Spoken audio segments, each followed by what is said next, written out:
Ask for a motion to approve the agenda, but we have to change. We just need to, excuse me, clarify on, what item is that? The parcels to be potentially surplused and appraised. The parcel 2, 4.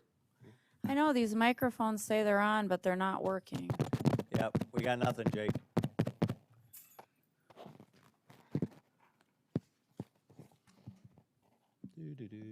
Tick tock, tick tock. Item 12. Item 12. Thank you, Mr. Chairman. Can we hear him now? All right, thank you. 24028761000. That one already has been surplus but not appraised. The other ones have not been surplus, so. What was that number again? 24028761000. We're going to discuss that one, but it doesn't need to be surplus. Surplus, no, it already has been surplus. All right. With that change, I'd consider a motion to approve the agenda. So move. Thank you. Is there a second? Second. Thank you. Sean, will you call the roll, please? Commissioner Aaron's, Yes. Commissioner Gibbon, Yes. Commissioner Poppins, Yes. Commissioner Schmidt, Yes. Commissioner Landine. Yes. Go ahead and move on to the consent agenda. Move for approval, Madam Chair. Thank you. Is there a second? I'll second. Thank you. Sean, will you call the roll? Commissioner Aaron's, Yes. Commissioner Gibbon, Yes. Commissioner Poppins, Yes. Commissioner Schmidt, Yes. Commissioner Landine. Yes. We'll move on to the opportunity for public comment. If there's anyone in the audience that'd like to speak to items not on the agenda, you can approach the podium, state your name and address. Good morning, Betty. Good morning, Commissioners. I've been attending almost every commission meeting for over a year now, so I was really surprised to see the discuss and approve advertisement for the county administrator position back on the agenda for today. I believe this was also discussed almost a year ago, and it failed because it was a budget buster with a salary total of about $130,000 a year. With the upcoming agenda recommendation from the Courthouse Improvement Advisory Committee regarding the Judicial Center for needed courtrooms, and if after discussions with all parties, a lease plan is passed by the commission to move forward, your upcoming budget sessions will have to be very bare bones, as the payments, I understand, would come from the general budget. Everyone pretty much agreed a bond or opt-out would fail in the current public climate, especially with the increased tax assessments they received and inflation climbing every year. Commissioners, as a taxpayer, I urge you to reject this new FTE position because of the upcoming budget discussions starting next week. Thank you for your consideration. Thank you. Anybody else?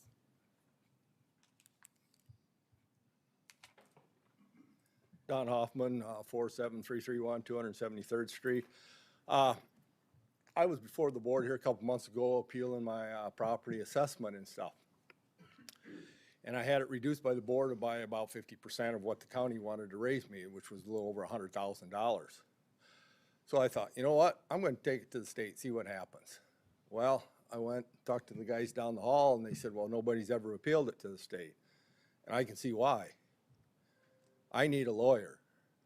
I need a lawyer to go to the state to appeal something that the county has authority over. Now, if this is the case where the left hand of government doesn't know what the right hand of government is doing, it's it. I have to hire a lawyer to appeal a decision that's made by the local county board, which they could have raised my property taxes $200,000. And how much would it cost me to go to peer or have a hearing before this board in order to get justification? Absolutely makes no sense, people. I mean, it's more political or politics than it is what we should be talking about here. And just that I sat down and I thought, you know what? I'll pay my $600,000 a year more in taxes. See what happens. But you know what? I will be the first one down here talking when this economy crashes. You know, I was told that I wasn't being realistic on my values of my property. That's fine. I lived through the 70s, 80s. I remember what happened. And I got people telling me that I'm not realistic, and they're not old enough to even remember the 70s and 80s. That's fine. Time will come. History always repeats itself. But, you know, I heard rumors talking about an opt-out, maybe a few suggestions to raise a little more money. You're gonna raise a lot of it on the north end of everybody's assessments that's gone up. I mean, I got daughter and son-in-law in Harrisburg, and assessments range anywhere from 20 up to 100%. There's gonna be a lot more money coming from there. I think we got a good piece of land over by T that maybe we could sell, we're not using. If the value of everything's going up, we should be able to just about double our money off of what we paid on that piece. So, opt-out, I've been through them. When I was on the Harrisburg School Board, you better have your ducks in a row and you better be very specific of what you're spending your money for. When you spend $1.4 million for a swamp plan, don't come to me and ask for an opt-out, because I'll put the biggest sign there is in my front yard saying no. Just a little concern for the future. Don, I have a question. When you went to the, is that, you went to appeal this to the state, right? Your You had tax- two options to appeal, two different ways to appeal it. You go through circuit court or Yeah. you go through a hearing board in Pier. But is that situation that occurs, is that something the county has done, or is that something the state has put in place? You know, we're gonna get ripped for about everything there is to get ripped for. But on the other hand, let's look at the other shoe. Let's look at what state situation and where our state sits and what they set some of that boundaries. So I think that, I agree with you, is your frustration, I'm not arguing. But I think our state legislatures ought to hear about that too, and want to know why that is. Why do you need an attorney to go appeal that thing? I don't agree with that. understand I mean, after I went through this process, I thought, you know what, maybe I should have access to my state's attorney. Maybe they should carry this case for me, because it wasn't a county issue. Now, all of a sudden, it becomes a state issue because we are required by the state to set these limits this way. Okay, so where's my representative as a county resident when I'm going up against the state? Shouldn't I have access to my state's attorney to help me with that? You know, at what point is our state's attorney working for this board, or when are they working for these people? If I went to sue you, who would the state's attorney be representing? If I had an issue with what the county decided to do, whether it's on 9 Mile Creek or my assessments, who would the state's attorney represent? I believe we're all paying his bill, so shouldn't we have access to his ability? I don't know. Well, Don, I'm certainly not an attorney, and I will wander into this swamp, but I'm just going to tell you that if it's your action, that's your action. The state's attorney works, yes, he does get your pay for your salary, but in that case, he would be defending, I think, the county of which employs him. I don't know. Maybe these guys we got 2 attorneys on our commission. They know a hell of a lot more than I do. Thank All you. I know is this is what we run into when you try to get something done. I mean, the common sense, everything's referred to the legal system. And at some point in time, these two are going to cross. Thank you. Anybody else? If not, any commissioners have a report? No? All right, we'll move on to regular business. I think Commissioner Schmidt and Commissioner Aaron's are going to tee up item number 1.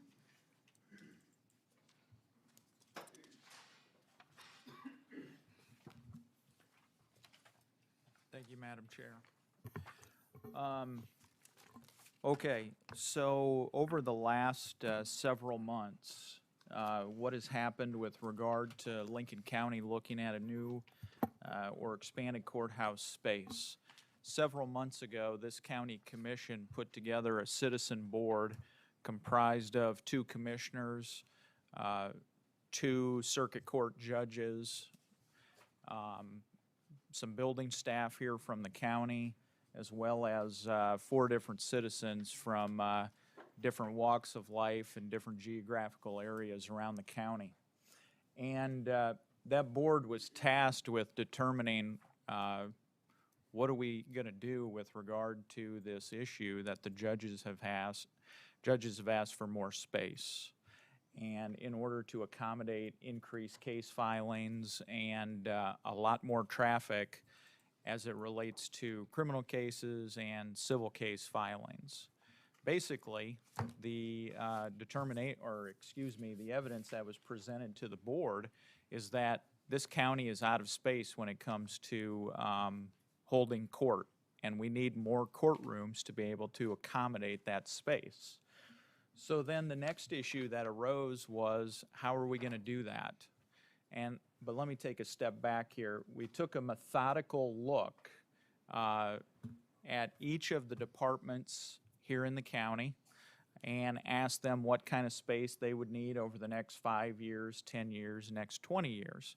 And our architects from ARC Inc. worked with them to do a needs assessment.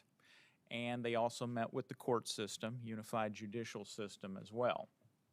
And each of those departments reported back to the architect of the square footage space that they thought they would need over the next 5, 10, and 20 years. And we got a report back from that. And that report back to us came back with the fact that we would need 87,000 more square feet in order to handle the business of the county. 87,000 square feet. And so we held our meetings, we took public input. Mayor Lundstrom from City of Canton was there. There was pretty much unanimous belief, as well as this state law that says you got to have your courthouse within the city limits of the county seat, which is here in Canton. And commission went piece by piece, looked at all of the issues, and it came up with some recommendations with regard to how and where it would expand the courthouse. And we reported out 3 different recommendations to the county commission the other night. And the first recommendation that was made is that a Justice Center complex should be constructed west of Canton.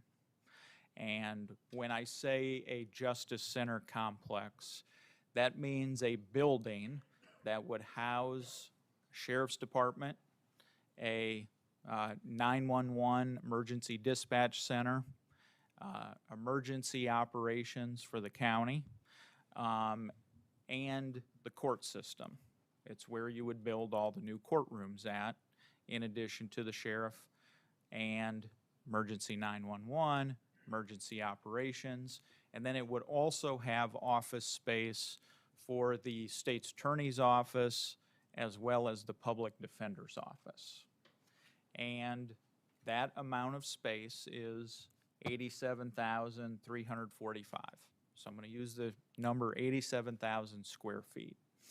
And that's the total square footage, gross square footage, that we think we need in order to accomplish the business of the county moving forward for the next 20 years. Fingers crossed, right? So that's the first recommendation, to build a Justice Center complex west of Canton. Now, while all of this committee was meeting, during the middle of it, an individual came forward from the city of Canton, who previously lived in the city of Canton, and said they would like to help the county be able to construct and facilitate a new courthouse. Longtime resident, has a lot of loyalty towards the city, wants to do good works for the public, and essentially would serve as a financing agent and developer for the project. So that person came forward and said, I'm going to help you build this building, okay? Now, there's no agreement yet. There's no formal lease, but because of that individual's offer, and I think it's a gift, and I'll talk about that right away, The second recommendation from the committee was that this commission should authorize our state's attorney to enter into due diligence discussions between the state's attorney's office and this individual.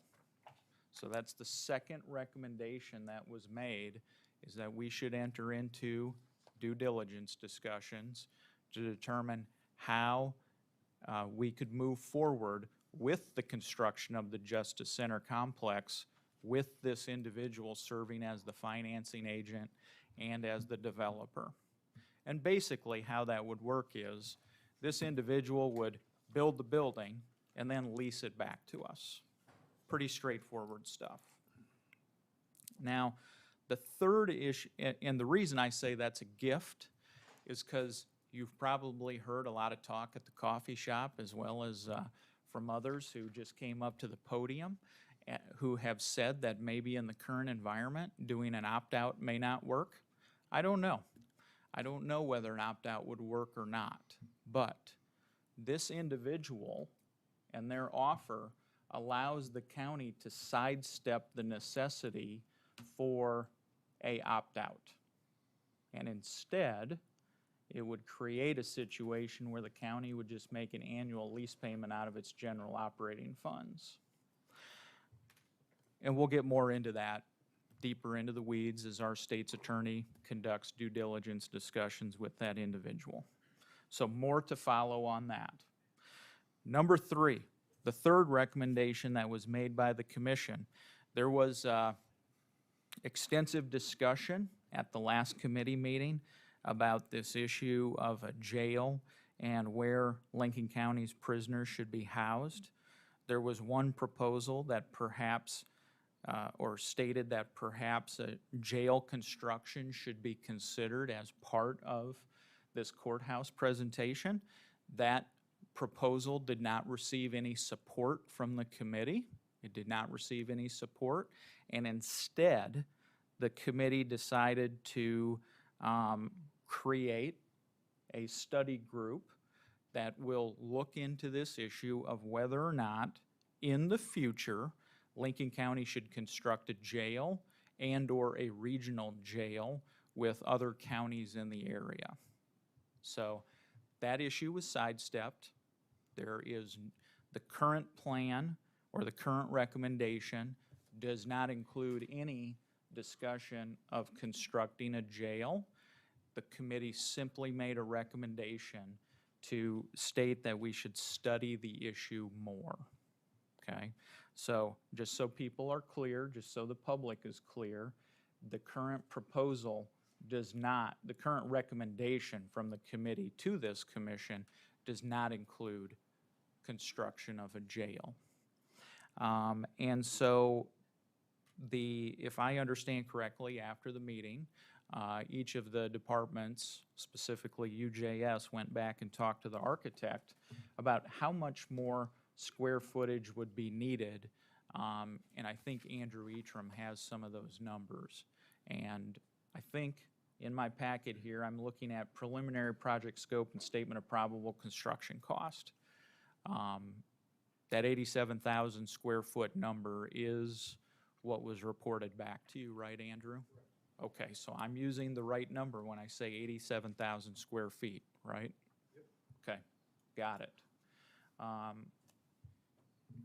Now, with regard to the 87,000 square feet, the estimated building construction cost on that are $28,703,000. So 87,000 square foot building for $28 million. And then built into that are soft cost and contingency cost for a total project cost of $34 million. Now, just to be clear, so $34 million total for 87,000 square feet. Now, just to be clear, it is a private developer and a private person under the proposed plan who would be responsible for constructing the building according to the specifications we give them, and then we would make an annual lease payment to them. So Total project cost, 34 million. Total square feet, 87,000. Commissioner Schmidt, you have anything you want to say? I think you've explained it Okay. quite thoroughly.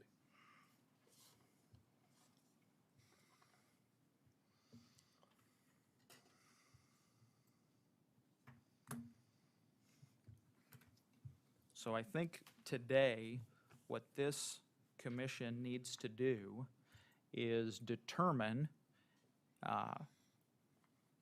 number one, does it want to take up the recommendations made by the Courthouse Improvement Committee? Does it want to adopt them in whole or in part? Does it want to modify those? And does it want to give guidance to our state's attorney's office as how to move forward on this issue?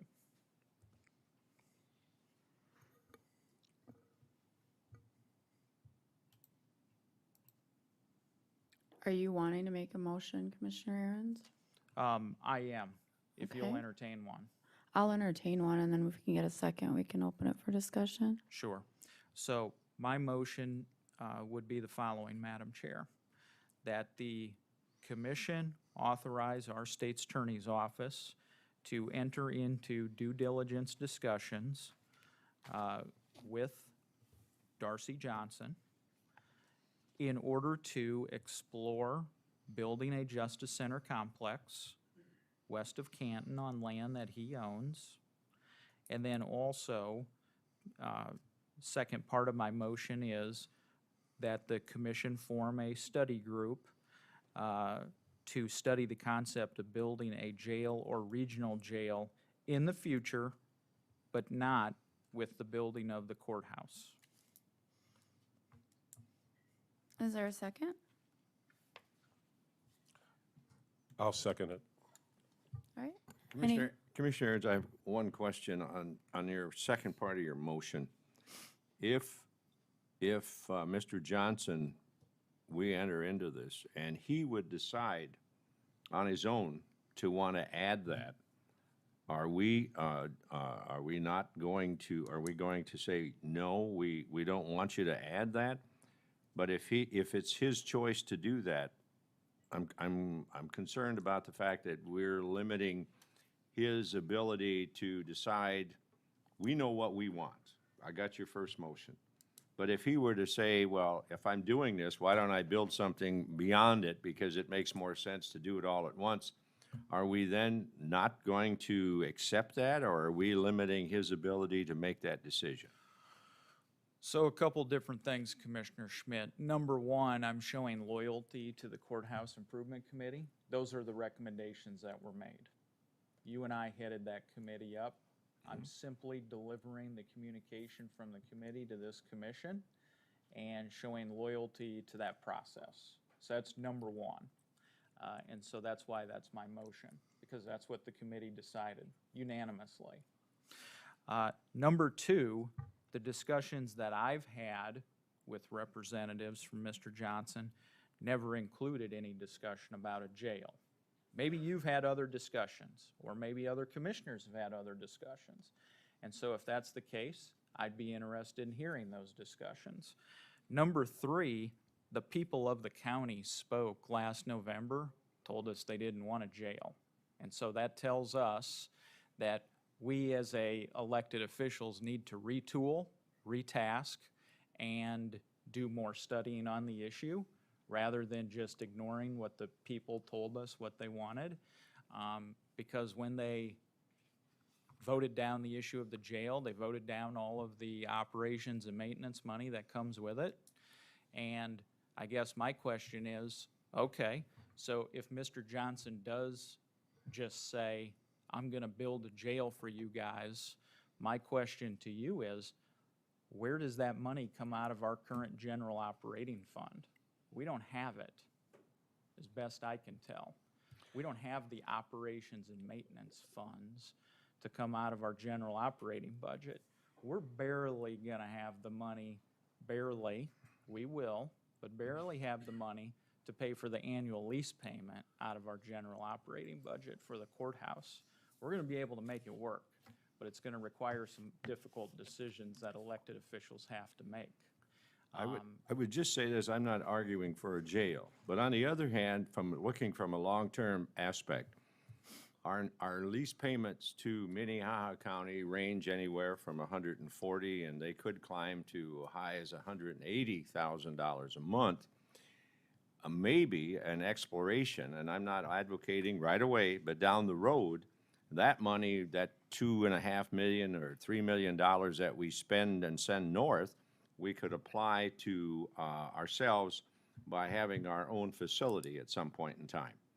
But I think, not to dig deep in the weeds, I think our most immediate needs, Commissioner, as you have said, and I'll vote for your motion, that we need to get courtroom space because we don't have that. We need to be able to move the trial situation, the crowding that we have. We need to have adequate facilities for our court service officers, and that's our most immediate need, and that's something that we have to get on as quickly as possible. So the jail situation will continue to be a comment and other things. Is there anybody else from the committee?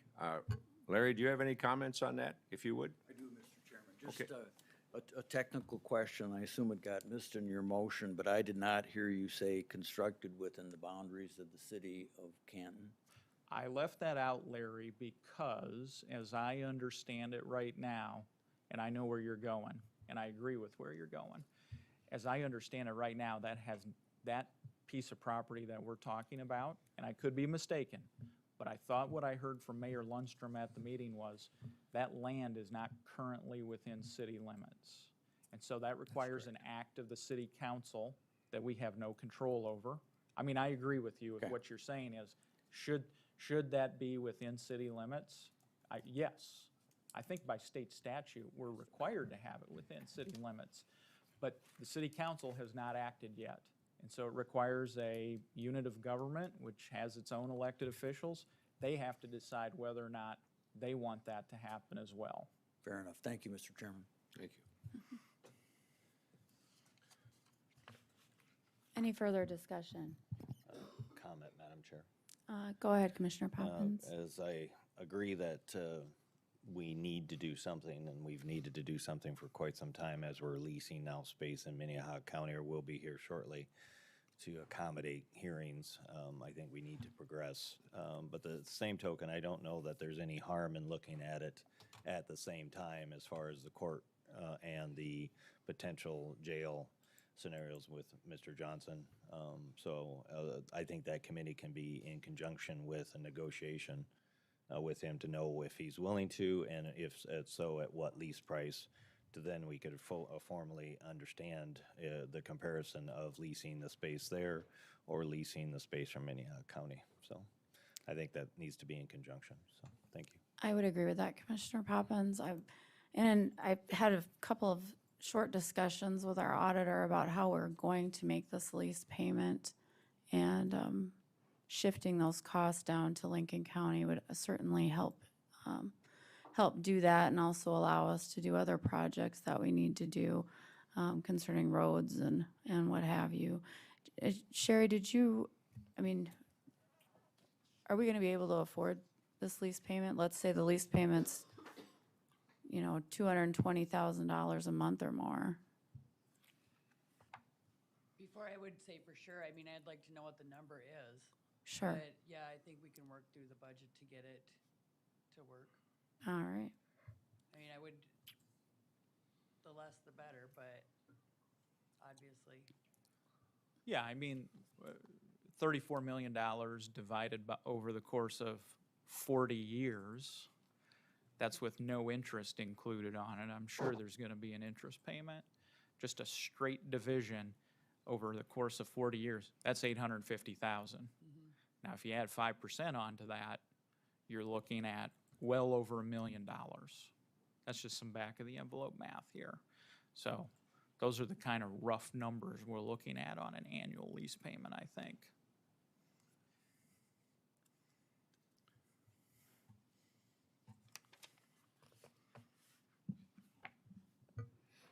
All right.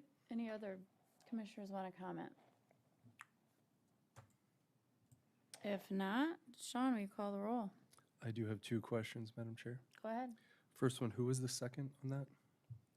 Commissioner Gibbons. Okay, that's what I thought, okay. And Commissioner Aaron's, could you repeat the second part of that question about the study group, or the resolution about the study group? Yeah, a similar group as to the Courthouse Improvement Committee would be convened to hold public meetings, just like we did with the Courthouse Improvement Committee, to determine the feasibility, the need, all of the different issues that we did with the courthouse, to figure out all of those issues with regard to the need for a jail or a regional jail. If I may, Madam Chair, I have one question. Go ahead. Commissioner Aaron's, do you see a harm in negotiating or finding out Mr. Johnson if he is willing to, so that we can then may have those numbers available for when that group is trying to assess if this makes more sense for us to do it this way or continue the road in which we are traveling now? Well, it's gonna take more time. During our Courthouse Improvement Committee meeting, several of the members took exception with even deviating from 2 to 3 weeks. With regard to it, I had proposed a feasibility study and of the different locations, and some of the members took exception to that. And so I don't foresee any situation in which we could determine the need for a jail and do all of the public input that's needed to happen within 2 to 3 weeks. And that's just putting the cart in front of the horse again. We did that last time with regard to the process that we went through for the jail, and we just shouldn't let that happen again. We've been given a gift here. We do not have to go to an opt-out, and we shouldn't squander that gift by getting too greedy and asking for too much. And instead, we should entertain the art of the possible, and that is getting our needs taken care of. And our need at this time is getting a courthouse constructed. And I just don't want a polarizing issue to get involved with and stop the progress from being able to build a justice center. So I'm just sticking with this issue of studying the concept of a jail or regional jail in the future. Now, if Mr. Johnson wants to offer up construction of a jail, he's certainly welcome to. But I think that's a pig in a poke, and I think we should move forward deliberately rather than haphazardly. And so the unanimous conclusion of the committee was to make a recommendation to study the jail, but not to build it. Madam Chair, we're not going to belabor this, but I know we talked about a regional jail, and many members of the committee, and I'm looking at them right now, had expressed that kind of an interest in that. At our Southeast District meeting, where we meet periodically, commissioners from 6 different counties meet and discuss pertinent issues that are on the agenda for all of us, whether it's county officials or commissioners. Prior to that meeting, I think Commissioner Gibbons joined us, but prior to that meeting, I talked with officials from Clay County and Union County about that feasibility. And they certainly were warming to a regional concept. They wanted to know where it would be located. And that would probably be the issue. And I told them that it was a short drive from Vermilion to Canton. And it certainly was a shorter drive from Parker here. But I mean, there is something that we could, and that may take time to negotiate and talk about that. So I think we're, like I said, let's get what we got, what we need, and move forward. Let's call the question. Anybody else have any comments or questions? The only thing that at this point that troubles me, Madam Chair, is in the words "we sidestepped." I think we're sidestepping the voters' right to vote on an opt-out, so they fully understand how their tax money is being sent or spent. I would prefer that the taxpayers vote yes or no on this matter, as they had the right to refer previous actions. So although I do agree that we don't have a very good option, I still support that they should have a right to vote on it through the standard funding mechanism, which I believe would, in the end, cost them less.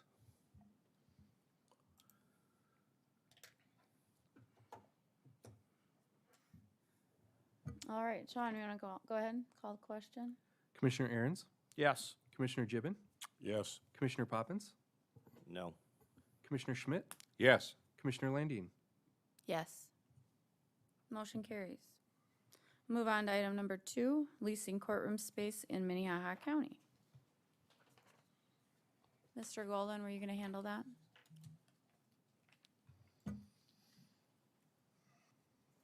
I believe it's been provided to you, but the Minnehaha County Board of Commissioners had sent down a lease for us to lease a courtroom up in Minnehaha County.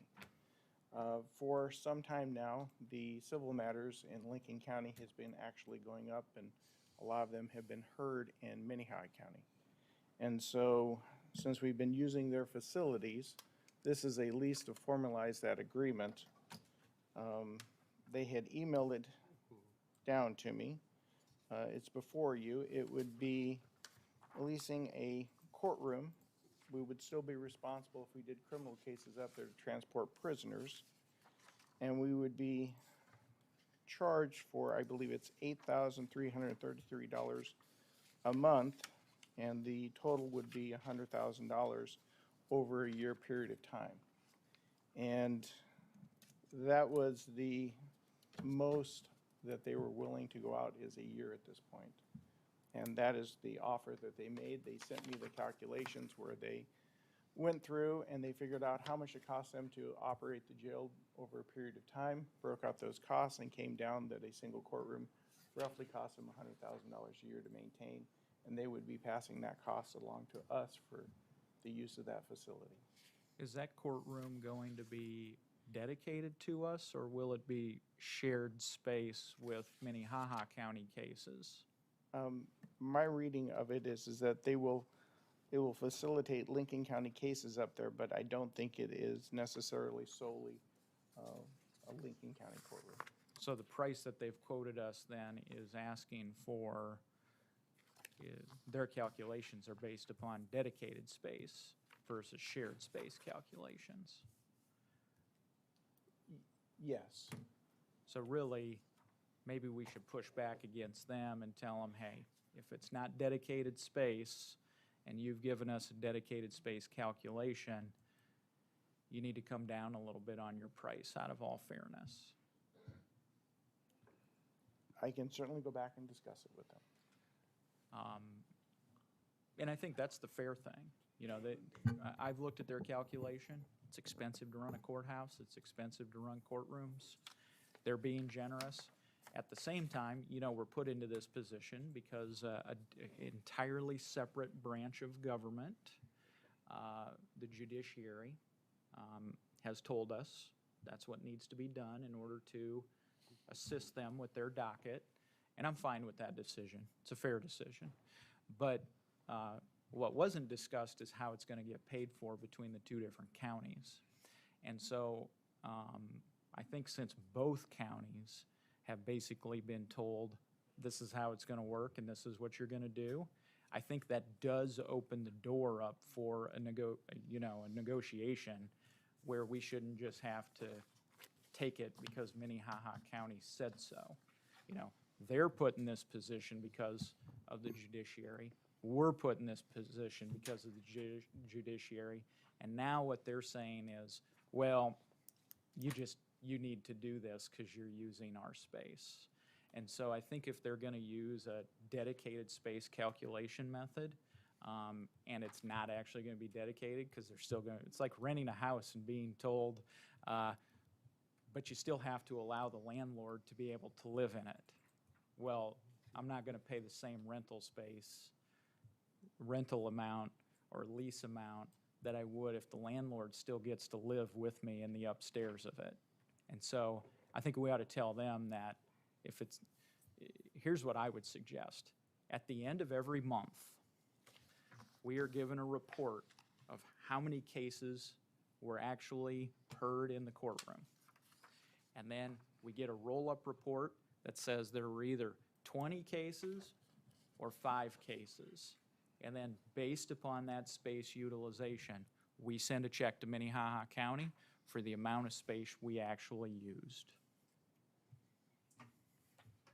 And I just want to be clear, there hasn't been any negotiations that the judiciary has been involved with on either side. It's just strictly been between the counties. Right.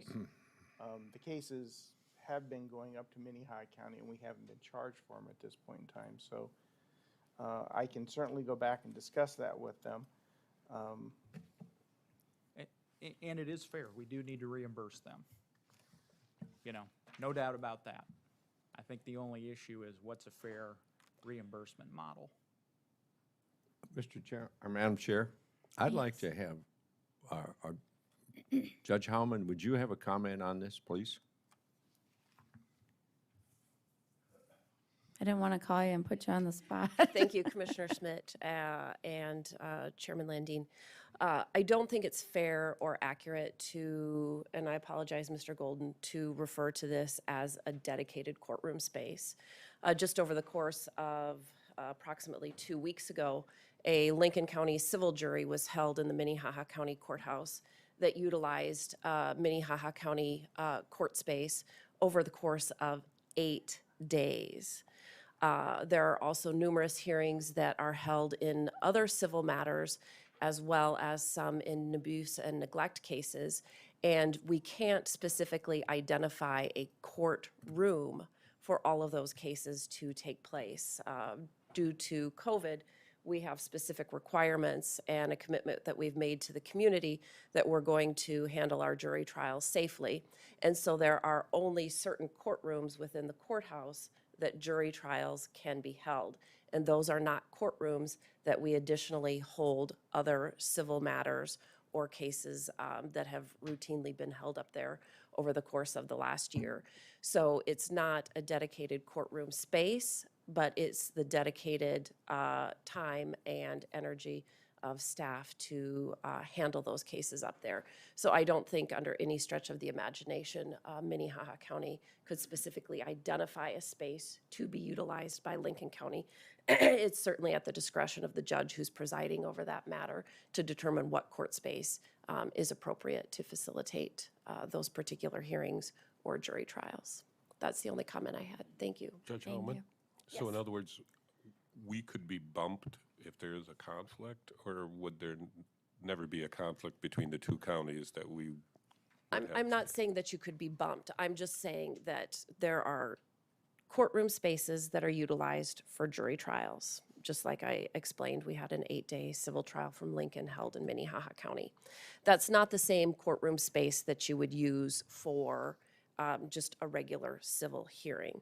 So what I'm saying is it wouldn't be appropriate to say courtroom 6B is going to be utilized always for Lincoln County cases. It's at the discretion of the judge who's presiding over that case to determine what is the appropriate courtroom space to use. And so I think the calculation that has been done just approximates the use of one courtroom over the course of each month. And it would just vary which courtroom is actually being used for those proceedings. Thank you. Madam Chair? Go ahead. I have a question. Mr. Golden, did it appear to you that there was room for negotiation on any of these points? We're using their space currently. We've been using their space for a period of time. We don't have room down here for the civil cases if they come back. So it makes it very difficult to go back to them when they were reluctant to begin with to give us space in their courthouse because they're short of space as well. So it makes it very difficult to go back because I don't really have much leverage. But did they give us the space, or were they ordered to give us the space? I don't think there was any orders whatsoever. I think that from my 25 years of practice, it is not unusual for one county to allow a case or two to come over if it's going to be convenient for a court. It happens all over the state and everything else. I think that has occurred here as a matter of courtesy between Lincoln County and Minnehaha County. I think it has gotten to the point now where we're no longer just as a courtesy using Minnehaha County's courthouse. We are currently doing it because we don't have the facilities down here to handle all the other civil cases. Yeah, I mean, it's not as if each of the parties to these cases ask Minnehaha County every day, can I use your courtroom? It's because the judges said so. I think the way right? venue works is that the judges can say, here's an option, but there has to be an agreement between the parties, otherwise it can't occur. Right. I think we need to go back to Minnehaha County and just say, out of all fairness, we're not always using your courtroom space, so we shouldn't pay the full bill if we're not using full time. Madam Chair, the commission had to vote on this. This is not the judicial, the commission. I don't know, it's not a popular decision up there to even do this.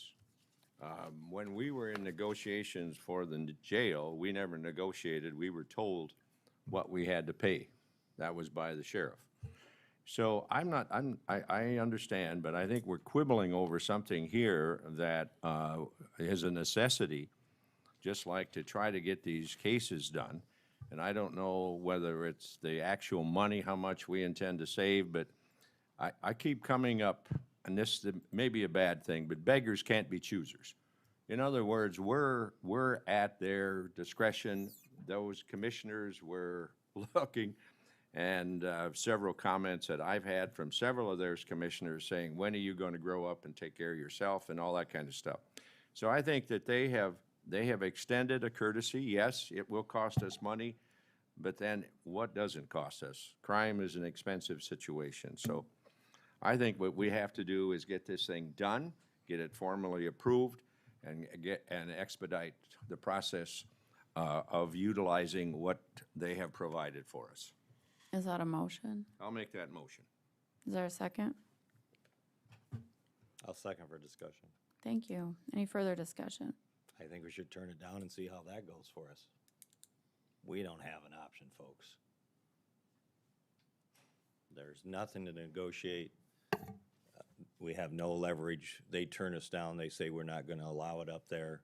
You got a judge that's trying to throw things up there, and the court system up there is going to say they don't have space and we have nothing. This is a gift for them to consider it. I hate to accept that, but that's what it is. Because we haven't acted quickly enough to get something done. As commissioners up there said, when are we going to grow up?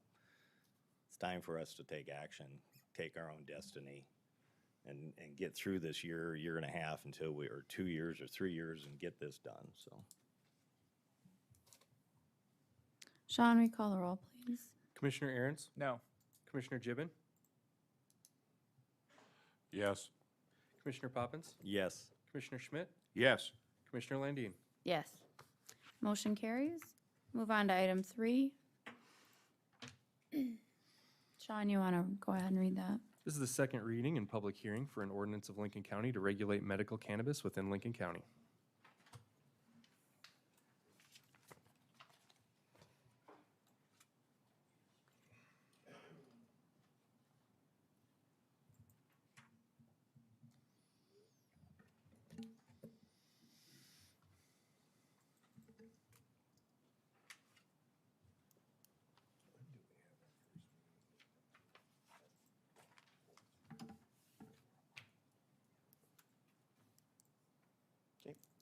This is the second reading on a ordinance for medical cannabis and marijuana.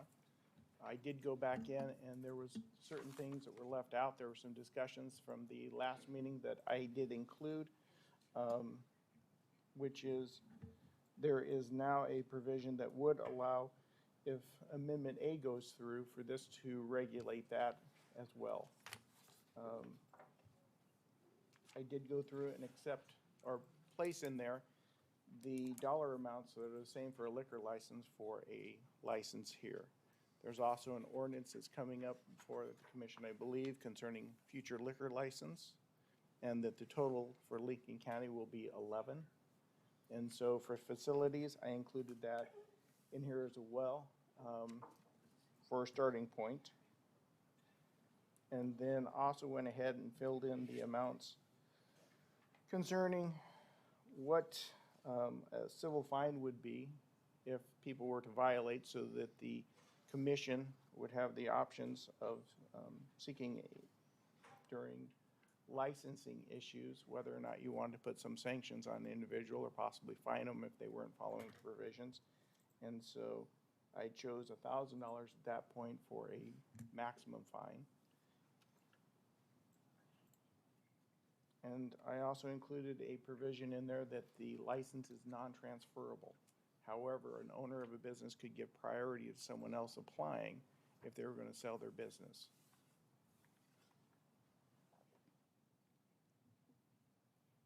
Then the renewal fee, I set at the same level as the one that we have in our ordinance for alcohol, which would be $10,000. And then finally, if there's any violations by an individual on this, the county does have the ability to set civil fines. I set that at $100. So since those I would consider to be fairly substantial changes to this, we would need a second reading and a second public meeting, and that would be on July 6th. So this would still be scheduled, I believe, and advertised as a public meeting as well as at this time. But we'll need a second one on July 6th. Any questions? If we decide to do that, do we need to hear from the public today, or do we wait until the next go around? I don't. How would you like to handle it? I would like to have the public hearing here today and then hear what it has to say. If you have changes, if you want to have amendments, then you could direct me to do so, and we would deal with it at the next meeting. And depending on how substantial those changes are, we may have to have a hearing after that. Commissioners? Mr. Golden, if we are part of a group that's going to talk about Minnehaha, Lincoln, and the city of Sioux Falls looking at an ordinance, would that preclude if there was to try to find a unified one that was a blanket situation that would affect all three jurisdictions? I have been in discussion with some of the other state's attorneys and attorneys around this. We have been floating these back and forth between the group. Okay. This is an ordinance. You have the ability to change it. You can repeal it and put in a uniform one if you wish to do that.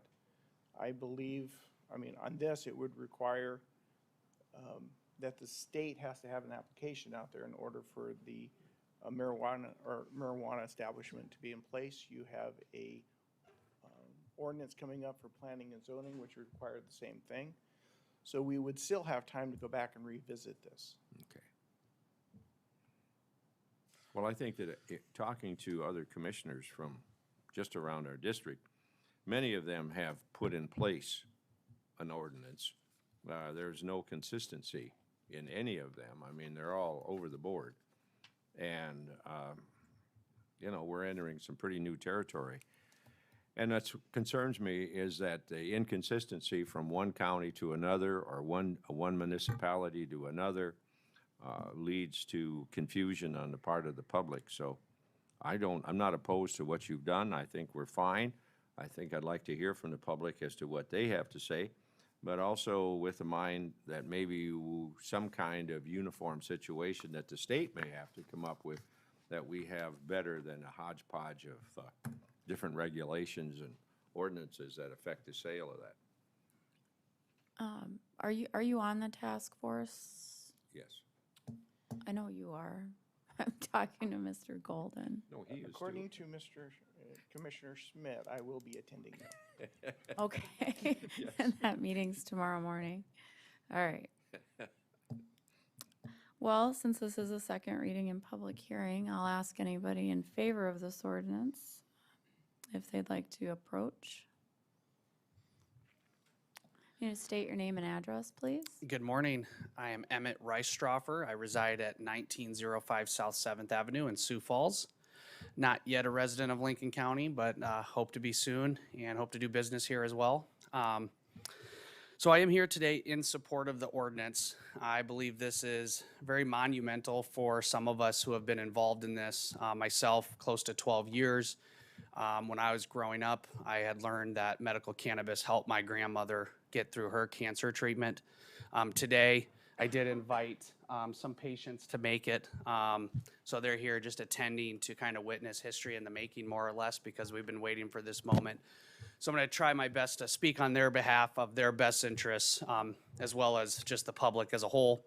I do come from the cannabis industry. I believe I've had some conversations with some of you, the planning commission, staff, and have offered some recommendations. So today, I think this ordinance really moves in the right direction, but there's still just a couple parts of it that I think need to be rounded out just a little bit better. And there's some points of concern I wanted to raise. I did send an email out last night.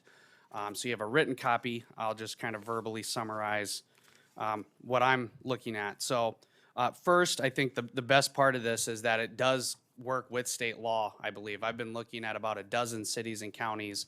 I don't see any drastic conflicts with state law. When state rules come out, I don't think you'll have to make a lot of major changes. But just to get ahead of some issues, a couple minor issues, I guess, how daycares are listed in there concerns me just because that's not defined. So we're not quite certain what is an in-home daycare and what's eligible for an in-home daycare. Could that open up a big debate? So I think that should either be removed or just better defined. And state law, just to remind you, does prevent our businesses from being located within 1,000 feet of any public or private school. The holiday provision also I thought was kind of unfair. I'm not sure what we're trying to achieve there. My experience in other states, we do operate on many holidays. We also close on holidays. We choose to close on Christmas and Easter. But take Veterans Day, for example. We usually take advantage of that to do events with our veteran affiliates and to provide them discounts and certain just special treatment on that day. And they tend to come out in big numbers. So we would ask for more flexibility on holidays and making sure hours of operation are flexible too. I'm not sure where that ended up, but hoping to stay open until about 10 p.m. at night to accommodate different schedules. So bigger issues though, those are fairly minor. The licensing caps, I really can't emphasize enough the risk that Lincoln County is taking by capping licenses. I know that state law permits the city and county to do that. There certainly are examples of where that's done, and there's pros and cons to any type of policy. I have fallen on the side of, I've worked in markets where there's license caps. I've worked for companies that benefit from them because it kind of skyrockets the value of your license. So I'm really against it personally though, because I see the problems it creates from a public standpoint. You may think capping licenses keeps this a smaller market, you can have better control of it, but really what happens is if you look at, there's a Cato Institute study, a Pew Trust study, a number of studies, and hundreds of news articles across the nation on what happens. It really breeds corruption and cronyism. The government has to get into the business of picking and choosing who gets licenses, and ultimately that can lead to litigation. If your process isn't bulletproof, some of these big companies will come in with teams of attorneys that will just pick apart whatever licensing process is in place, and oftentimes they're successful. And that's why I worry about that. Honestly, the number you set, I think, is fine. I don't even think we'll have that many businesses necessarily in the first year, but when you have that process and some people win and some people lose, it just leads to a whole host of issues, and mainly litigation, and sometimes that is successful, and we've seen public officials get caught up, unfortunately, in behavior they shouldn't have been. Definitely not suspecting that Lincoln County would engage in that, but as a whole, I oppose this policy in whatever county it's proposed, a licensing cap. But like I said, I still support the ordinance. I think 99% of this is moving us in the right direction. It's just some of those technical details. Other than licensing caps, the other most important point that I'll end with is vertical integration. What that means is a cannabis business grows the plant, processes it, and turns it into products, and sells it at the retail level. So think of a craft beer brewery, essentially, that brews the beer, bottles the beer, and then sells it or puts it in a keg and sells it at their tap room. Why that's important and why it's become the standard nationwide, there's only 1 or 2 states that don't allow it. The majority of states allow it, and even many states require it. And it's about public safety. From a business standpoint, I do love it because it makes us more efficient, gives us ability to consolidate our operations under one building, which can help us drive down prices for patients increase quality, increase inventory controls, share staffing, things like that. It's just a better business model. But from a public safety standpoint, that means less cannabis being driven around the county. If I have to grow it on plot A over here on the south side of the county, and then I have to process it on plot B on the north side of the county, then I'm driving that cannabis multiple times a day. So that just increases the chance for diversion, for crime, and increases costs. And I don't really know what we benefit by forcing, by not allowing us to vertically integrate. And how I read the ordinance today, it does say you're limited to only one license. What I suggested is saying limiting us to only one license of each license type. So then I can still have a cultivation and manufacturing and a dispensary license all at the same time. That's that vertically integrated model. If the goal is to prevent monopolies or one group from controlling the whole market, I wholeheartedly support that. I'm here to really represent local small businesses, not the big guys from out of state. So I think limiting us one license per license type allows more of a variety of people to get involved, but still to have that model of being able to grow it, process it, and sell it. So last, I'm available to answer any questions based on my experience. I've worked in all these facilities, and I'm just happy to tell you more if there's any part of this you want to learn more about, whether that's today or later. I'm always available. I'm just a phone call away. And today I'd be happy to talk more about those points that I raised. So thank you for your time.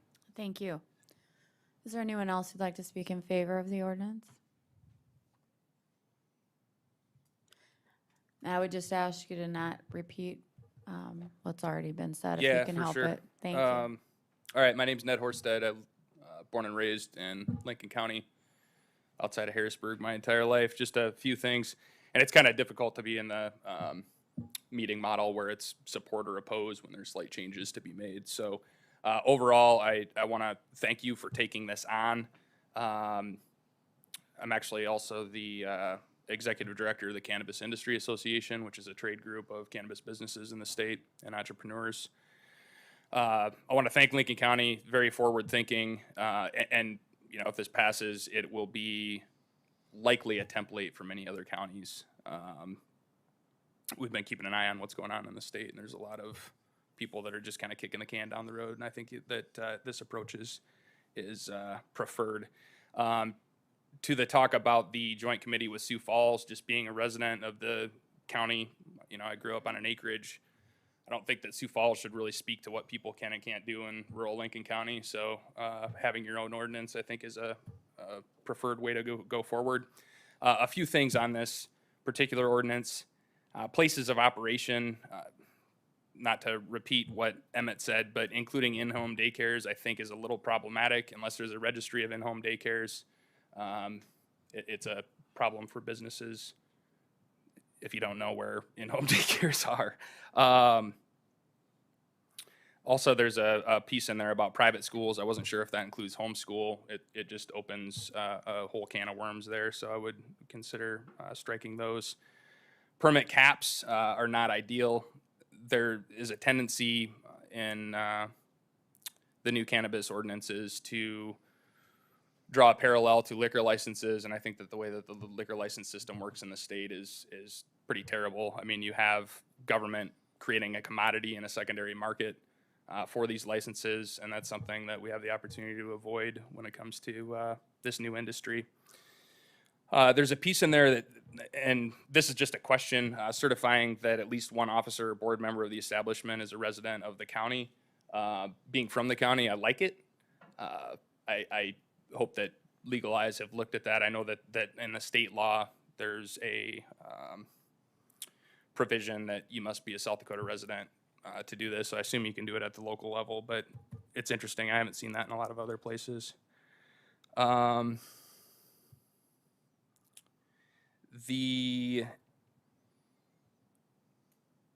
think it's really important also what Emmett said on one license in the jurisdiction of the same type in the industry. A lot of times you'll have vertical integration, so people or businesses will be able to grow it, they'll be able to process it, they'll ultimately be able to sell it.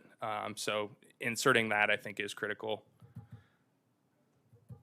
On the licensing fee, The text of the law in the state, I think, is important to bring up here. 3420G60 says a local government may require medical cannabis establishment to obtain a local license permit or registration to operate and may charge a reasonable fee for the local license permit or registration. 3420G72 10A, application fees for medical cannabis establishments at the state level may not exceed $5,000. So I think if the state's charging $5,000 and you're charging 175,000 or whatever, reasonable, may open you up to some litigation. I think that's about it on this particular ordinance. So yeah, I'm here for questions as well. And again, I commend you for moving forward on this. Thank you. Thank you. Anybody else here to speak in favor? If not, I'll take anybody that would like to speak in opposition to the ordinance. All right. I don't know, I guess you want us to have these discussions on changes we want to make? You want to do that today? Yes. Okay. Mr. Golden, can you come back up to the podium, please?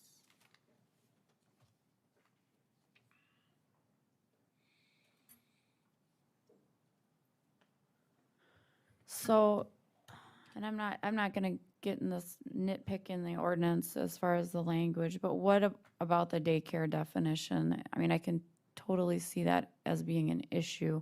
How are they supposed to know, a licensee supposed to know if somebody has an in-home daycare, they're calling themselves an in-home daycare? We can go ahead and add a definition to it. We could define it as a state licensed daycare. And so that would be something that was documented. Okay, and is there any documentation of homeschooling?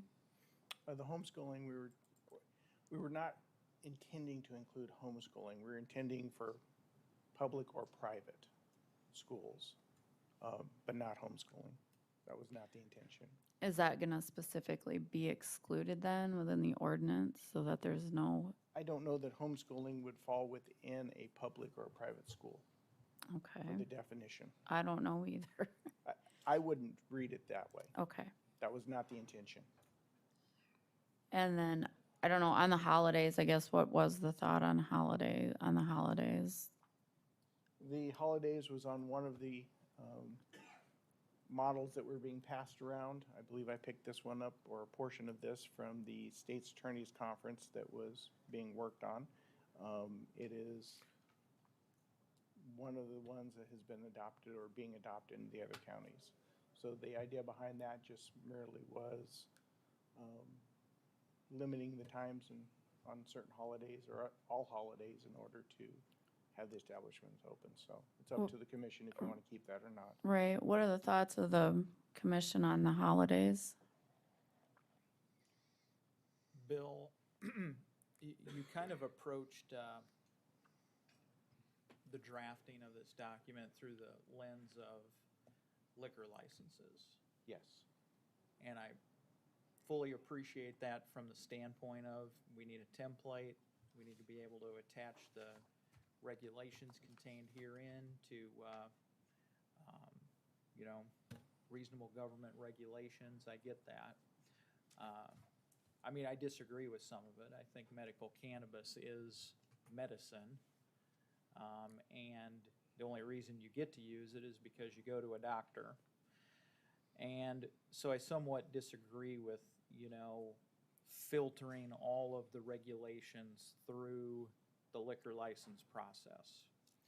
But, and as I understand it, under South Dakota state law, counties are allowed to pass, when it comes to liquor licenses, counties are actually allowed to restrict the number of days on the sale of liquor more than what the state law says you can, right? That's my recollection. Yeah, that's my recollection too.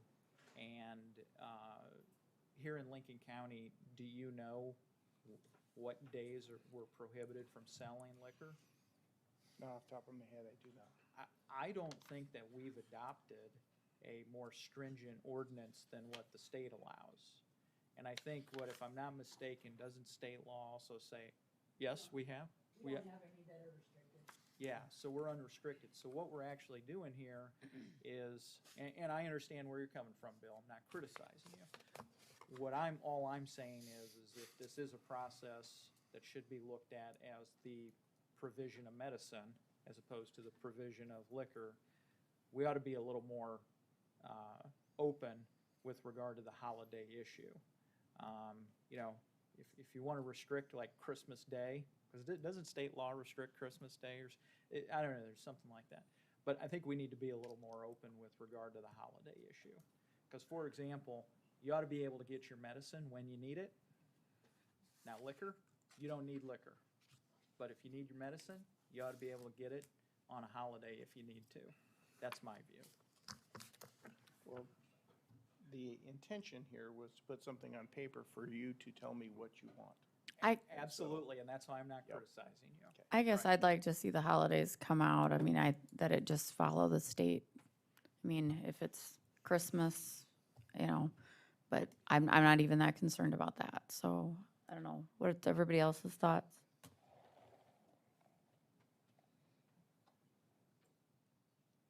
don't have any preference one way or the other.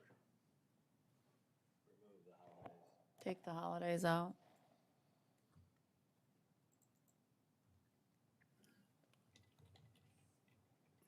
I say take the holidays out. Nobody's jumping up now and saying no. I don't have any, I guess I'd like to see that draft. Do you want to do that as a motion to have me remove that, or you want me just to redraft it and bring it back at our next one on July 6th? And that's what we're doing, right? Yes. So, yes. let's redraft. The next item that was brought up was the cap on the licenses, and I'm kind of in the same, have the same thoughts. I mean, if you cap the licenses, I mean, you're capping competition and the market forces, so I guess I'm not a fan of the caps. I don't know what the thought process is there, but maybe you have an answer for that. The answer there was it was modeled after the alcohol Okay. caps them, so therefore we kept That's what I thought. What's everybody's thoughts on the cap? Dumb question. Okay, so I know, I think it was Ned, or somebody said, you know, they didn't favor that, and I know Commissioner Aaron's has expressed that same thing to me. But I'm questioning, alcohol was set. Why didn't we open that up as well? I mean, you know, because I think the thing that's, we're talking medical today, and I'm waiting for the Supreme Court to come out and say that recreational is going to be approved, because I think that has been approved by the voters as well, which will change substantively your ordinance here. So are we just going to throw that wide open, that anybody that wants to start selling this stuff, you can?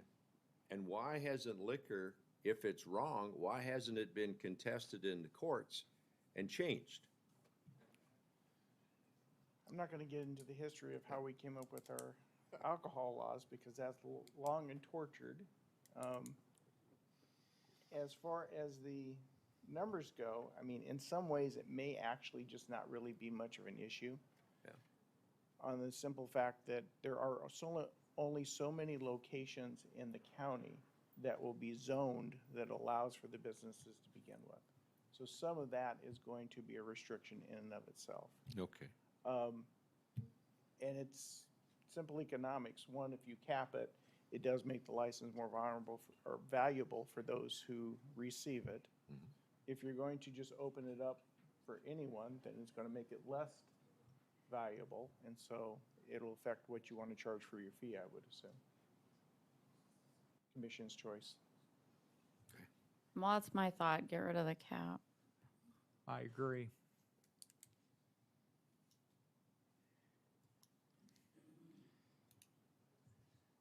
Don't get me started on marijuana, please.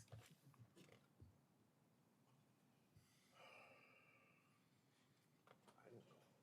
Yeah, the rules and similarities to alcohol, which is not any worse or better. We have a rule that has a cap at this point, unless I haven't found a reason why we had to remove the cap on alcohol. I this point, I'm still in favor of keeping a cap on it. And I'm not sure that it's right or wrong, it's just the way I feel at the moment.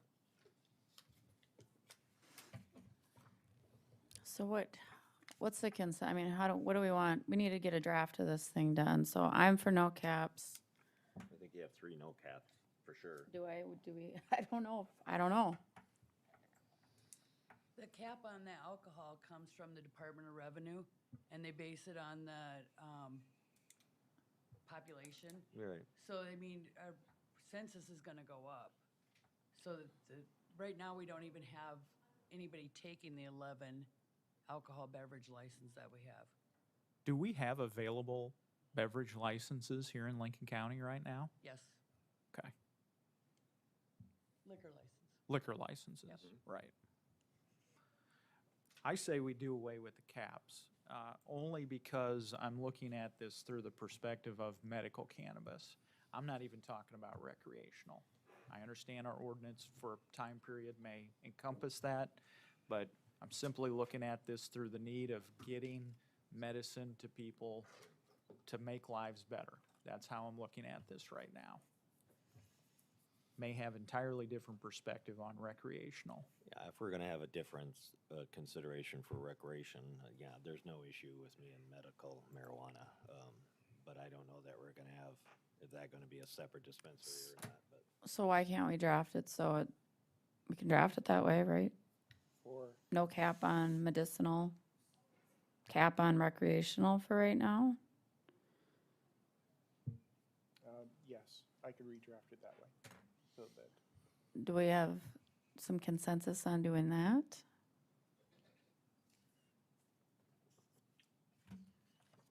I'm okay with that. You're okay with that? Joel, you're nodding your Yes. head? Okay. so. All right. For if we refer that solely for if Amendment A stays, do you want the same numbers on the caps, which is equal to an alcohol license, or would you want a different number? Well, I think they're two separate things. I mean, me personally, I don't know why we don't do two separate ordinances, one for this and one for this, but I don't have a strong feeling about it one way or the other. The other consideration is that I assume that if somebody gets a medical marijuana license and it becomes recreational, they'll want to probably sell that as well, or that's a definite possibility.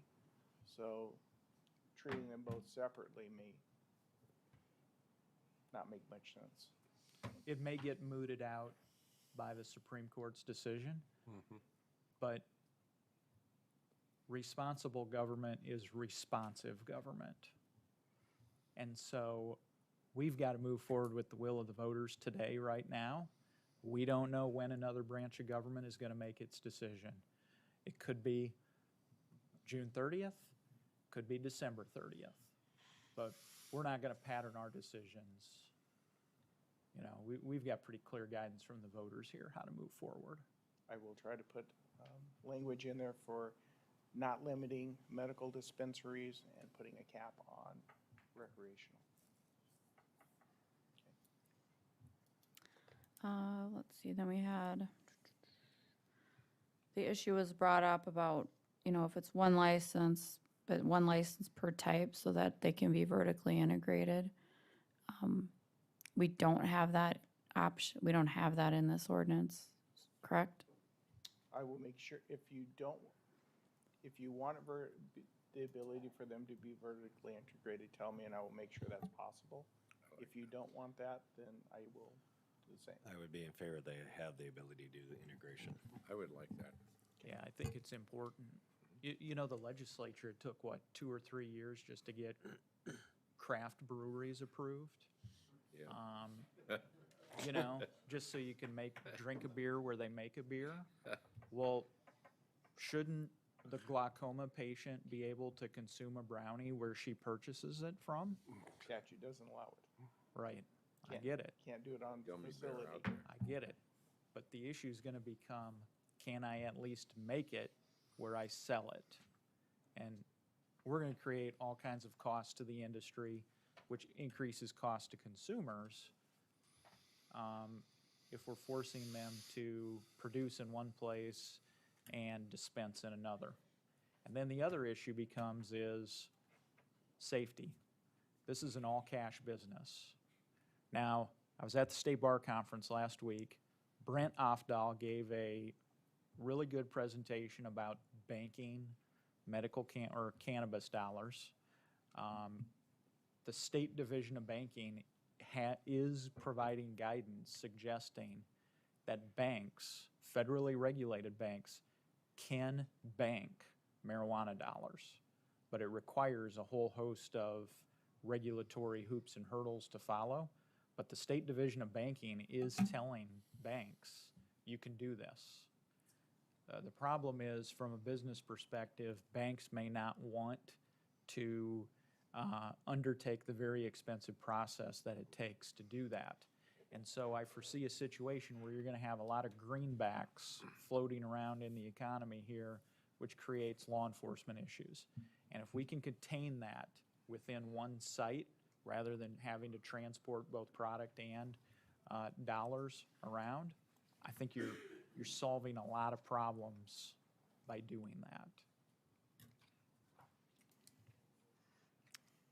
So we want to allow for the vertical integration as long as it's in conformance with the state Yes. Yeah. laws. And then we had some discussions about the licensing fee.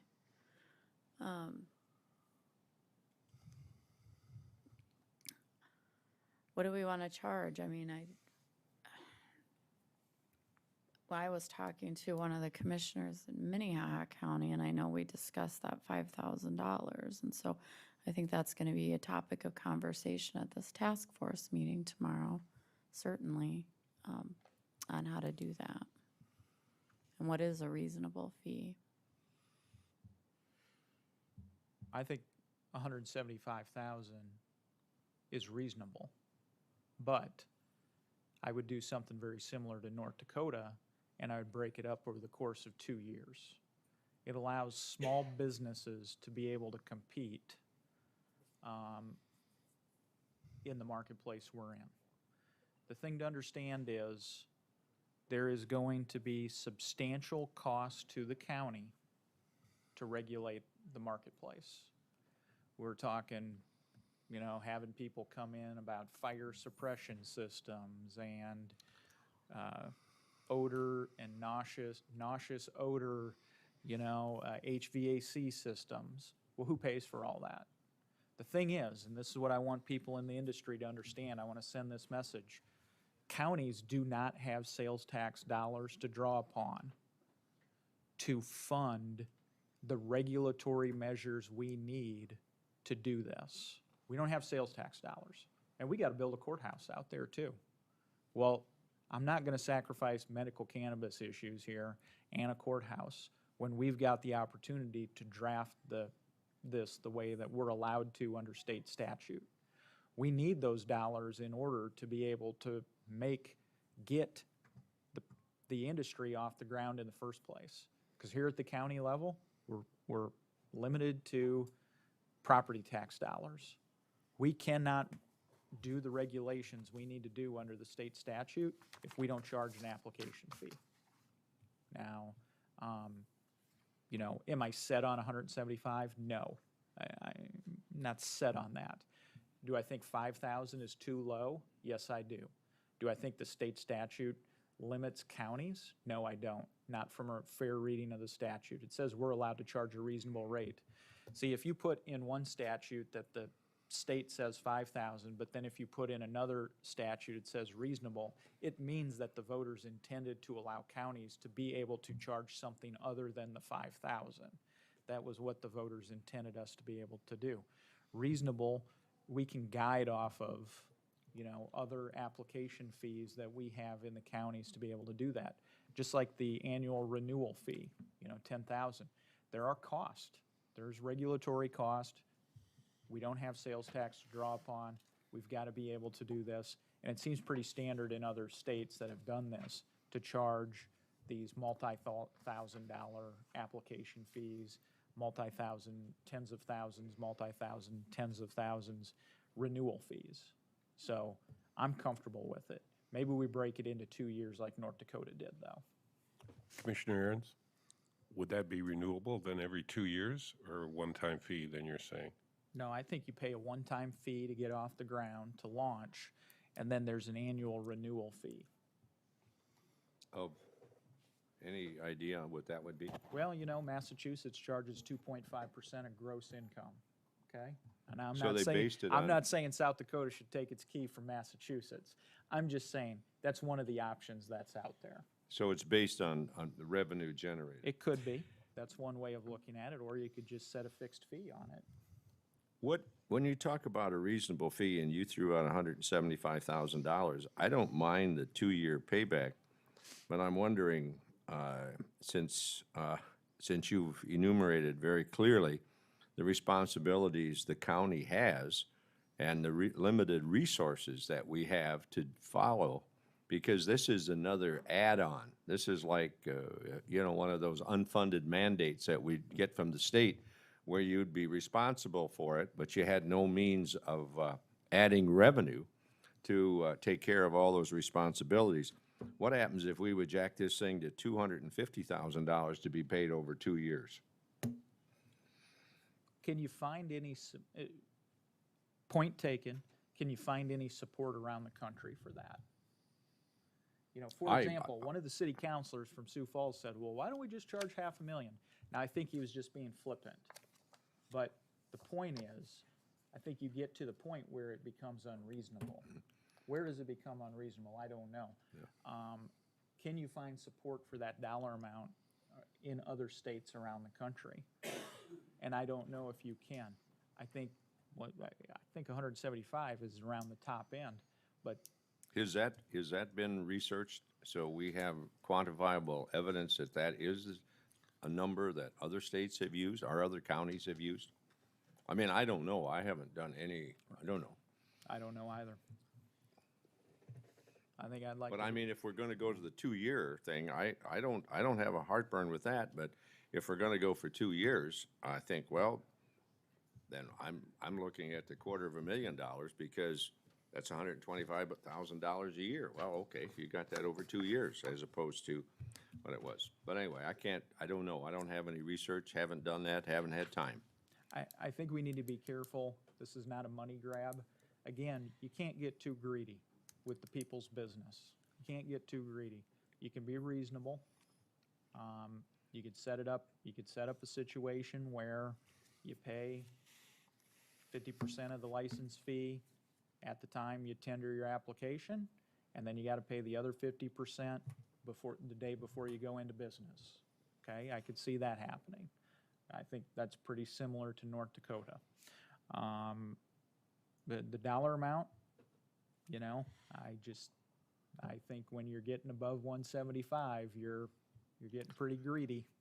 I don't know that it's greedy. I'm just looking out for I can wrap myself in the flag and say I'm looking out for the taxpayers of Lincoln County for the responsibilities they have, and this is one means by which we have some money that we can come in to cover our costs. And if they wish to come in and do business, they're obviously going to have some profit potential on this thing. So I hold out for a higher amount over a 2-year period, just so we have something to put in our coffers to cover our expenses. Well, maybe we can satisfy your concerns by recovering those dollars on the back end of an annual renewal fee. So for example, if you set too high of a fee on the front end, you're not going to end up with small businessmen and women going into business. You're going to end up with nationwide corporate interest who control the marketplace. And I think at the local level here, we like to support small business people, whatever that small business may be. And so if you make your fee too high, you're going to push small business people out, and you're going to be stuck with big, mega conglomerate corporate interest.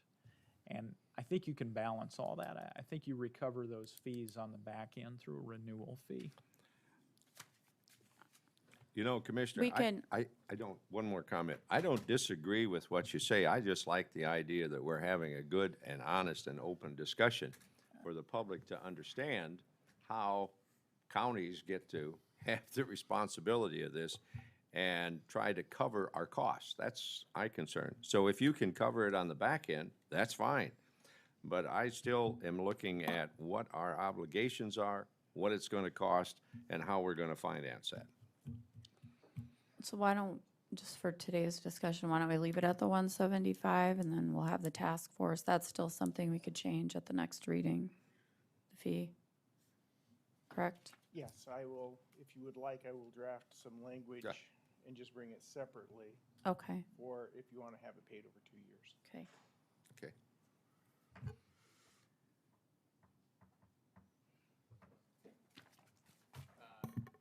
I say just one other thing on that? Since it's not clear, the board of the association put guidance to the Department of Revenue and Department of Health to make these fees refundable. I know that's how it works in Lincoln County anyway, but like if you're not granted a license, this county shouldn't just be collecting fees. So I wanted to kind of throw that out there as an idea. That was the intention, That's what I thought. yes. All right, thank you. So we're going, do we need a motion today, Bill, or we're just gonna table this until you bring us a new draft? Or schedule a second meeting, second reading? Yes. Just, I think if you table it at this point in time, I will go back and make the changes, we'll publicize it, and we'll do it at the second reading, July 6th. All right. Motion to table, Madam Chair. Thank Till you. July 6th. Is there a second? Second. Thank you. Sean, call the roll, please. Commissioner Aaron's, Yes. Commissioner Gibbon, Yes. Commissioner Poppins. Yes. Commissioner Schmidt, Yes. Commissioner Landine. Yes.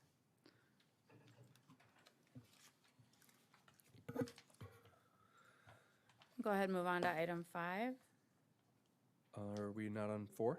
Oh, I'm sorry, Yeah, 4. Toby. Okay. Scratch that. This is the second reading and public hearing for a temporary ordinance regarding the issuance of local medical cannabis establishment permits. The Planning Commission recommends approval 5-0.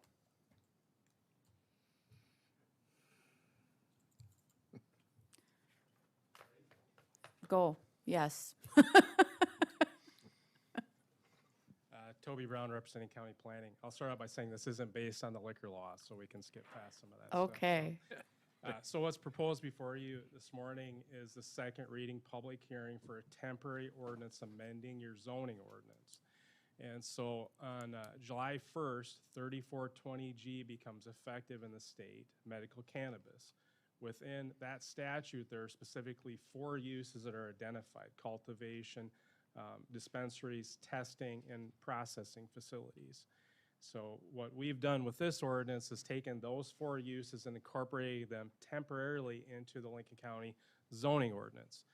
Specifically, and I'll be brief as I can with this, but specifically would be amending your A1 agricultural district to allow a permitted special use, which would be cannabis cultivation facility. And establishing under that would be some standards.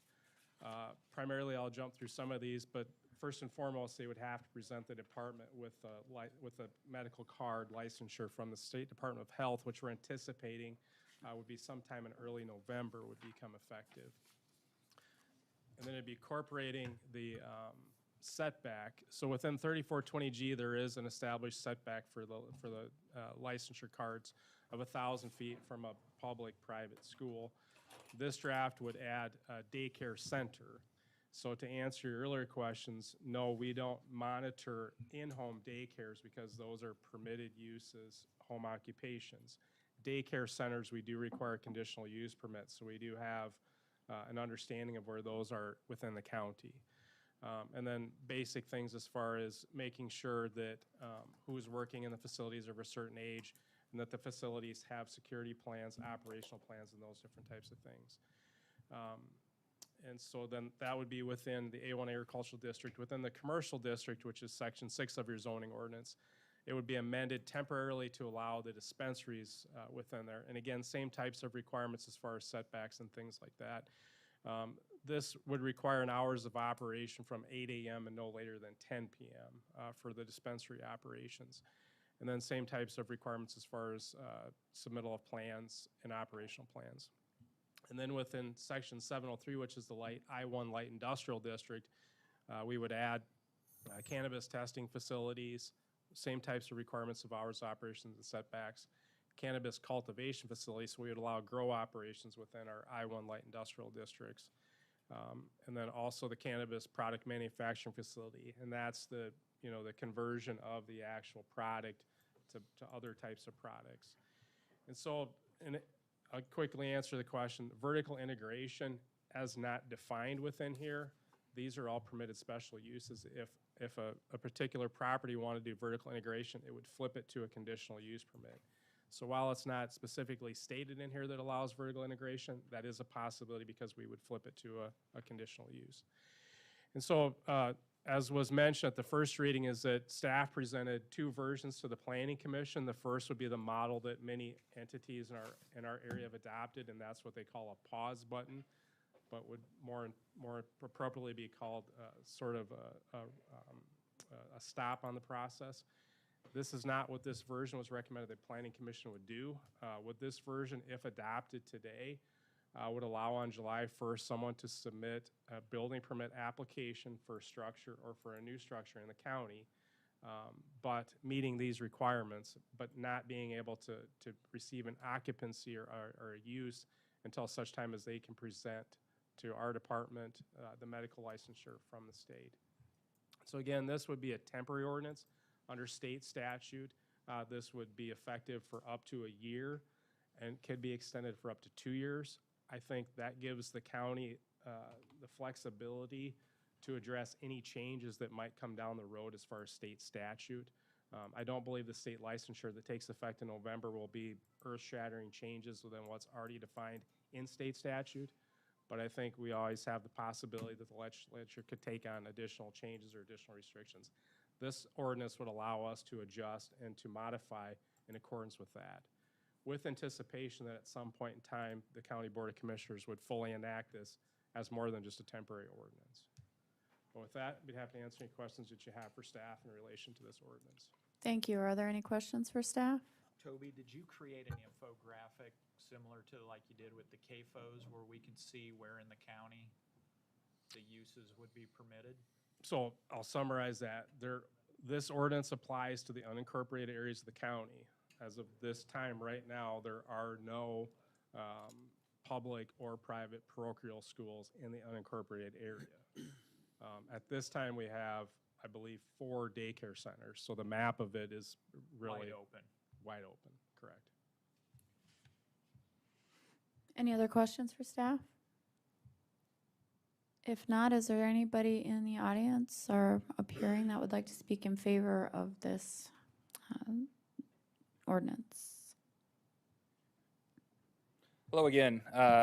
Nice work to Toby on putting this together. There's Can a you just state your name and oh, address sorry. again? Ned Horsted, 27058 South Southeastern Avenue. Thank you.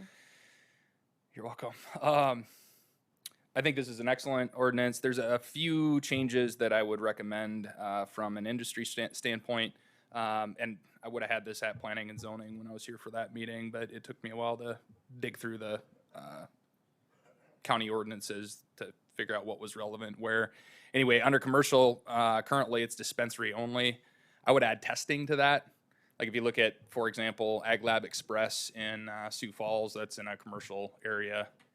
There's probably a few commercial areas that could benefit from a testing facility. I would add that to commercial. On ag, it's currently cultivation only. I would consider adding product manufacturing to that, to the point that was made earlier about being able to, make brownies or whatever where it's grown. Light industrial, the only thing missing is dispensary. If you add that, it would allow if you think of like craft brewers, basically full vertical integration, people would be able to buy at that location. And yeah, you covered the daycare center thing. I'm comfortable with that now. The only other thing is the co-location, which I think is covered if you had dispensary and light industrial, full vertical integration. So again, commercial, I would add testing. Ag, I would add product manufacturing. And light industrial, I'd consider adding dispensary. Other than that, it's beautiful. Thank you. Thank you. Anybody else here to speak in favor? Hi, Emmett Reistroffer again, 1905 South 7th Avenue in Sioux Falls. I'll try not to repeat Ned, so I just want to clarify a couple points and then maybe questions. So based off the discussion from the last ordinance, I'm pleased that the vertical integration is, something that you're open to. We certainly think that is the best route. So I would just, I don't know if this is a question or a point, but I just want to make sure this ordinance doesn't prohibit that as well. I think a past version had said something about not having multiple licenses at the same location. So I'm not sure if that's still in there or not. So that's just a question, just to clarify that the vertically integrated business with all three license types, cultivation, manufacturing, and retail, could be located on the same site. That's very important to me. And testing labs are kind of the exception from that. We can't have common ownership, so I'm not really too concerned where they're at. Also, don't really anticipate too many. Probably 2 labs in the whole state will serve the whole market, to be honest. So I'd be surprised if there's a rush for testing labs. But just allowing those other 3 license types on the same site. I think light industrial is probably the best zone for all of those, but the more flexibility you provide us, the better. I think, to make sure we get a suitable location and that we're not forced into an area where maybe we're not compatible with the neighbors or something like that. I think of the industrial park off of I-29 South as you're heading into T. There's, an antique store, a gas station, a restaurant, commercial activity right alongside industrial activity. And I think it's a great area. It works. It looks like the highway's being expanded to accommodate that type of development. I think that's really where our industry could thrive too. So just asking for mindfulness around that flexibility. Thank you.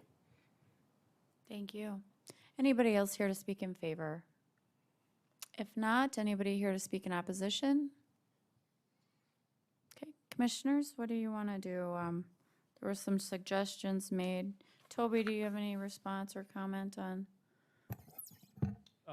The vertical integration's covered by flipping it to a conditional use permit. Okay. Those additional uses within those additional districts would require an amendment. And so what I would suggest is you adopt this version today, and then as we go through future amendments, we would get that done. Okay. All right. We've heard the request. Is there a motion? I have a question. Sure, go ahead.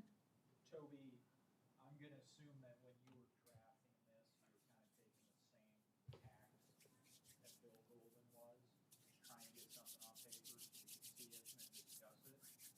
And where I'm going with that is there hard and fast opposition to testing in commercial zoned areas? Or was that just something you put on paper in order to generate a discussion? I think really it's how we look at our current climate with what's zoned commercial and what's zoned light industrial in the county currently, and the facilities that those facilities are. The processing and some of the cultivation, and I'm not an expert by any means in any of this, but would require some additional security and building things that currently don't exist in some of our commercial properties, such as fire suppression and some of those different types of things. So I'd want to make sure that as drafted now, it gives us the flexibility to really take a look at all of those components. If we were within a city, it would be easy to say, yes, we could do vertical integration in our commercial districts.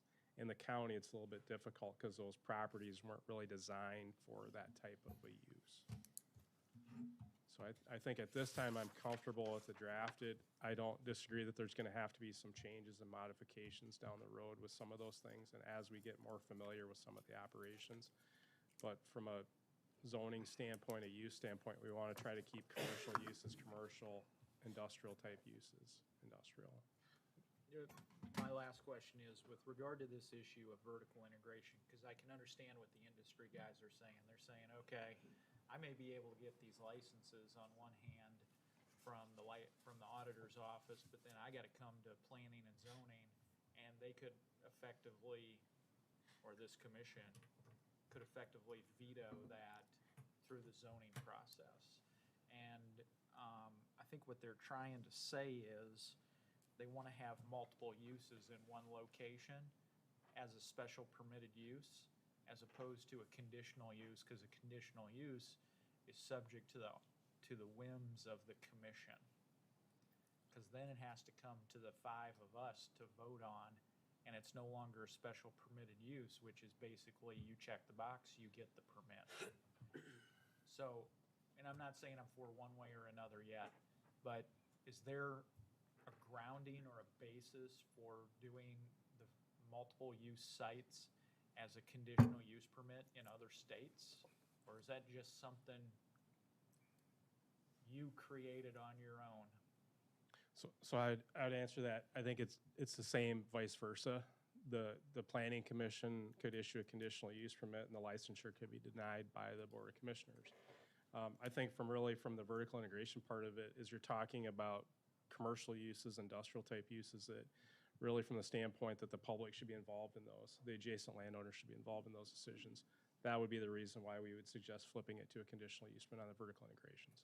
All right, is that something specific that you found it used in other jurisdictions? Many jurisdictions would require everything to be a conditional use permit. Okay. This draft's based on discussions that we've had in committee with City of Sioux Falls and with Minnehaha County. So, Okay. Thank you. Is there a motion to approve the temporary ordinance? I'll move to approve the temporary ordinance. Thank you. Is there a second? I'll second it. Thank you. Any further discussion? If not, Sean, will you call the roll, please? Commissioner Aaron's, Yes. Commissioner Gibbon, Yes. Commissioner Poppins, Yes. Commissioner Schmidt, Yes. Commissioner Landine. Yes. Motion carries. We'll go ahead and move on to item 5 now.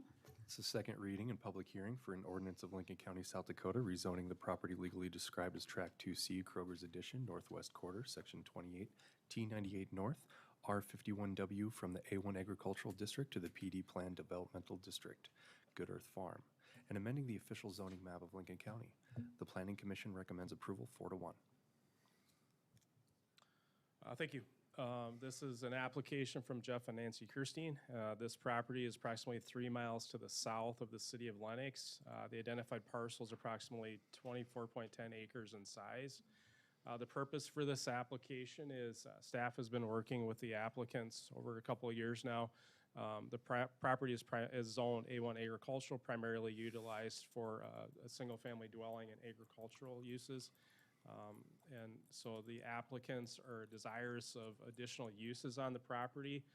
Those uses are only allowed within the C commercial district.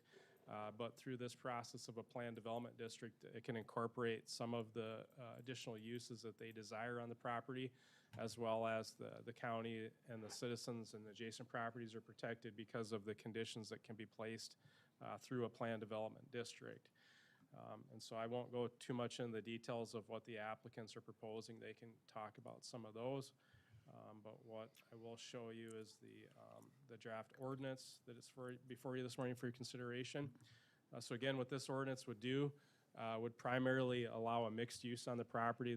The applicants would continue to utilize their single-family dwelling and agricultural type uses around the property, but would incorporate some of the things that they are desirous of incorporating on the property, such as a campground, some sale of produce, direct sale types, fireworks sales, private outdoor rec facility, bed and breakfast establishment, nursery, greenhouse, retail sales and trade, on-sale alcohol establishment, hotel, motel, event center. Those would all be the permitted uses that would be allowed within that district. And then through discussions with the applicants, we've established some regulations as far as hours of operation and some other types of specific development considerations. At this time, the applicants aren't proposing any additional structures or development on the property, so they were not required to submit a preliminary development plan. If in the future they desire additional structures or development on the property, they would have to go through a final development and plan approval with the Planning Commission. Planning Commission did consider this application and has recommended approval of this application. With that, I'd be happy to answer any questions that you have for staff at this time. Are there any questions for staff? If not, is the applicant here?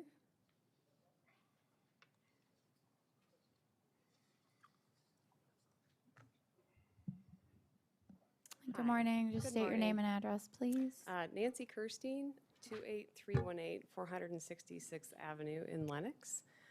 I reside on the property. As Toby stated, we've been working with the county for several years to try to define what it is that we're doing on our farm. I would describe our farm as an experiential farm for people to come and visit.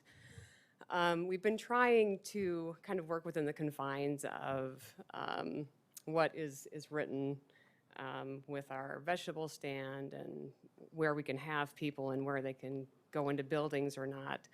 And after talking with Toby and the county, this is what we've come up with to kind of satisfy what it is that we're doing.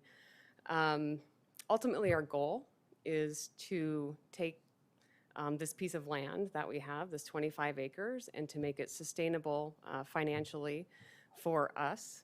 Growing vegetables is a tough business, and so we kind of need to rely on other revenue streams to help support that.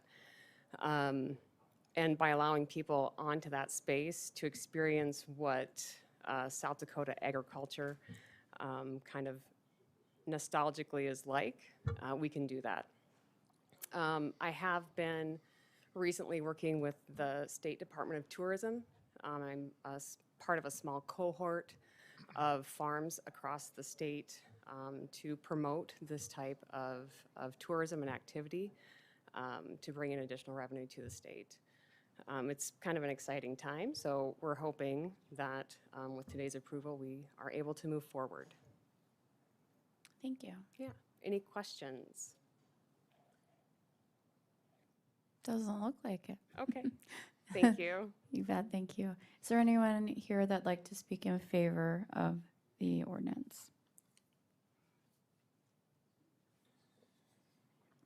Ned Horsted, 27058 South Southeastern Avenue. I just want to speak in support of what they're trying to do. My wife runs a small farming operation similar to theirs, and I think having an actual way to do this outside of the existing framework is ideal. So I'm in full support and encourage you to support that. Thank you. Is anyone else here to speak in favor?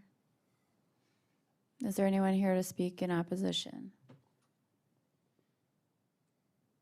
If not, do we have a motion? Also move, Madam Chair. Second. I have a motion by Commissioner Gibbon, a second by Commissioner Schmidt. Sean, will you call the roll, please? This is a motion to approve, correct? Oh. Yes. Yes. Commissioner Aaron's, Yes. Commissioner Gibbon, Yes. Commissioner Poppins. Yes. Commissioner Schmidt, Yes. Commissioner Landine. Yes. Motion carries.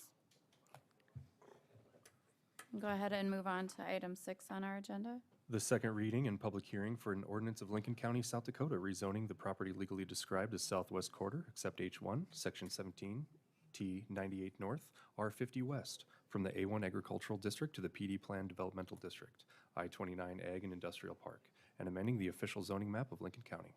The Planning Commission recommendation for approval failed 0 to 5. Thank you. This is an application from Progressive Egg Holdings, LLC. This property, as you can see, is just to the east, across the township road from the Sioux Falls Regional Livestock Auction, more specifically at the intersection of US 18 and Interstate 29. Parcel size is approximately 157 acres in size. The purpose for this application is the applicants are desirous of doing a mixed-use development on the property, primarily 2 different tracks, which I'll show you a picture of that in a little bit, but essentially 2 tracks for development of the property. Track 1 would be primarily a commercial use, which they've identified across a tenant for that particular track. Track 2 would be the remainder of the parcel. That would be a mixture or allowed of commercial, I-1 and I-2 uses within that. In working with the applicants on the draft ordinance, they're not bypassing any of the regulations of the county. So anything that's a permitted, permissive, conditional use is the same within this district. It would go through the same process. What this particular ordinance does is allows some development of a business park type uses within there, some flexibility for the property.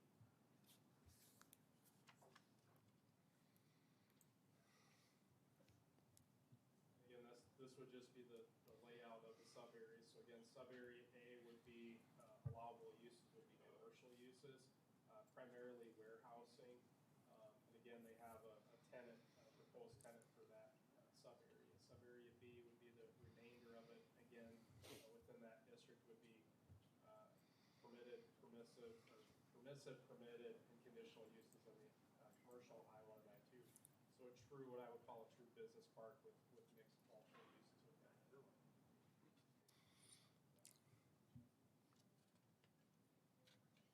So this was the ordinance that staff worked with the applicant to develop. And again, bypassing no regulations that are within the conventional zoning ordinance.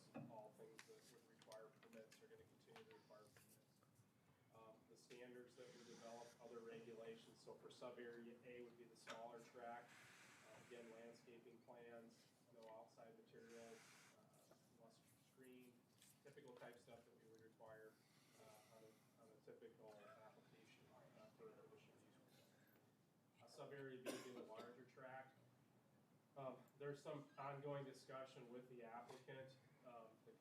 The only concern would be is item number F2. So as you can see in the first sub-area, the requirement would just be that they submit a landscape plan that would be approved with the final development plans by the Planning Commission. This particular sub-area identified that there would have to be a landscape buffer around the entire perimeter of that sub-area B with trees and height of 6 feet. But again, that wouldn't be a full screen buffer, that would be a partial buffer on it. And so there's the applicants are desirous of changing item number 2 to match what it is in sub-area A. From a staff perspective, the Planning Commission did not recommend that, but we're open to that prospect. The reason why that was incorporated in there is because we're incorporating a mixed use of C, I-1, and I-2. Within the I-2 district, that allows our largest type structures in the county.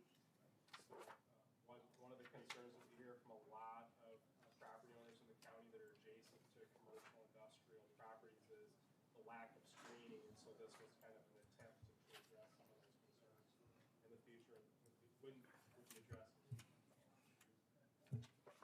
So the applicant has talked, has outreach to some of the surrounding property owners.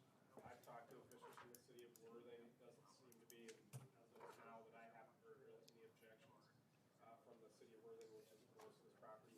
We have, staff has heard no questions or concerns from any adjacent property owners to this application. Staff did recommend approval of this application.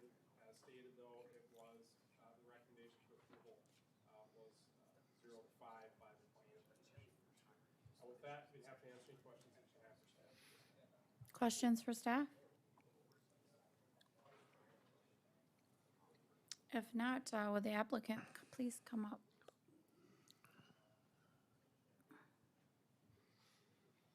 Hi, you Hello. just state your name and address, please? Don Nelson, 6513 South Jeffrey Avenue, Sioux Falls, South Dakota.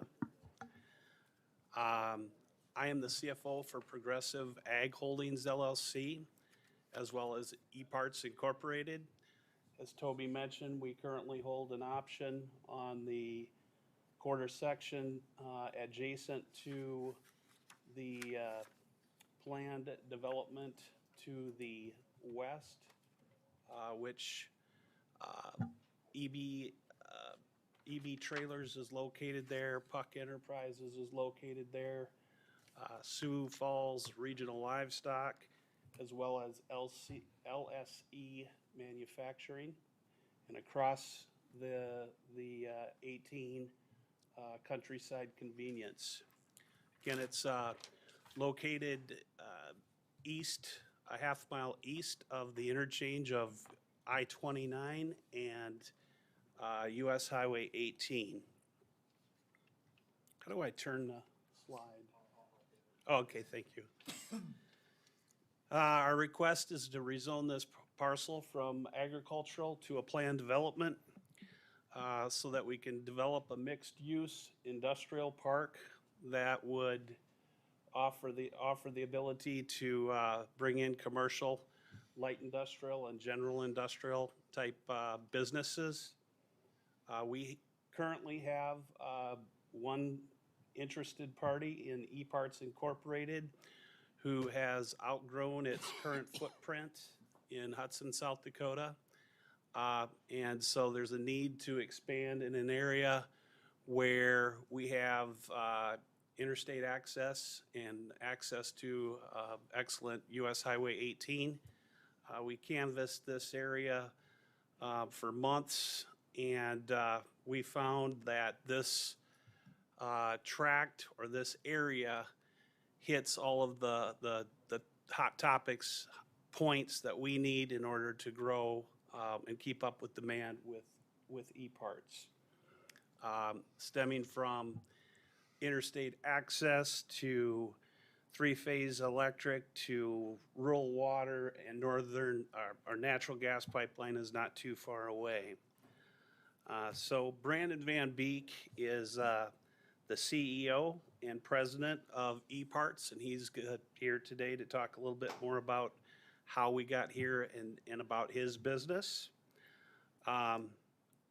So with that, we're excited to know that the map over here to the right shows that the area to be in a rural, commercial, and industrial target, which is part of the adopted 2020 or 2005 to 2025 Lincoln County Comprehensive Plan. And we were encouraged to get staff, the planning and zoning staff approval or recommendation for approval a few weeks ago. A few weeks ago, we didn't fare so well in front of planning and zoning, and I think part of that was that we maybe were just misunderstood as to what we're about and what we're trying to do there. So with that, if you might flip to the next slide there. We've went out to the local business owners in the area, talked to them all about our eParts Incorporated and the intent of the industrial park that we're proposing. And we were happy to see that local businesses have unanimously supported our project.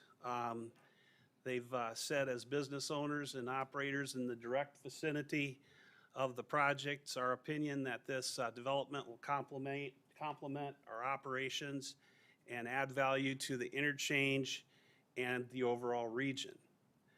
That's signed by Countryside Convenience, Puck Manufacturing, EBY Trailers, LSE Manufacturing, and also we had a late discussion with Sioux Falls Regional Livestock, and they're in support as well. So we also felt that it was real important, so that we weren't misunderstood, to go and have multiple meetings with the city of Worthing and the city of Canton. We had multiple meetings in Worthing. We presented at both city council in both towns. And we really did not have any negative feedback. In fact, Scott DeWitt from Worthing Planning and Zoning was quoted as, after meeting with eParts and the IAI team multiple times, we are happy to voice our support for the project and location. We believe this development will be a great addition to our community and the region. Same went for similar in Canton. One of the city council members told us that, you know, it's a few miles out of Canton, but any growth in this area is good growth, and Canton will benefit from it. So with that, we also enjoyed the support from the Sioux Metro Growth Alliance and Jesse Fonkert. I want to commend him and his group for helping and assisting us find a place that we can grow. And on top of that, we've, you know, if we can get this approved, we know that we have interested companies from out of state that have reached out to us to as they're interested in coming here. And they fit into the commercial and an industrial type setting.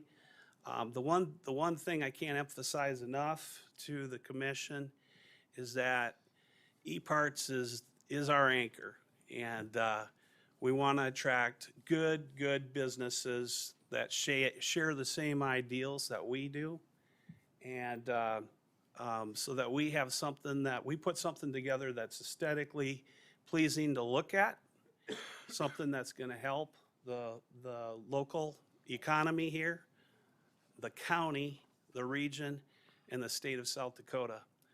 We feel like we can, go ahead and fill this development park up in a short period of time, within 1 to 5, approximately 5 years, who knows? But we're willing to put in the work. We're committed. We're willing to, our backers are willing to invest the money. We hope that we get your support. I would ask that Brandon come up and talk about eParts. Now, I'll be here for questions later.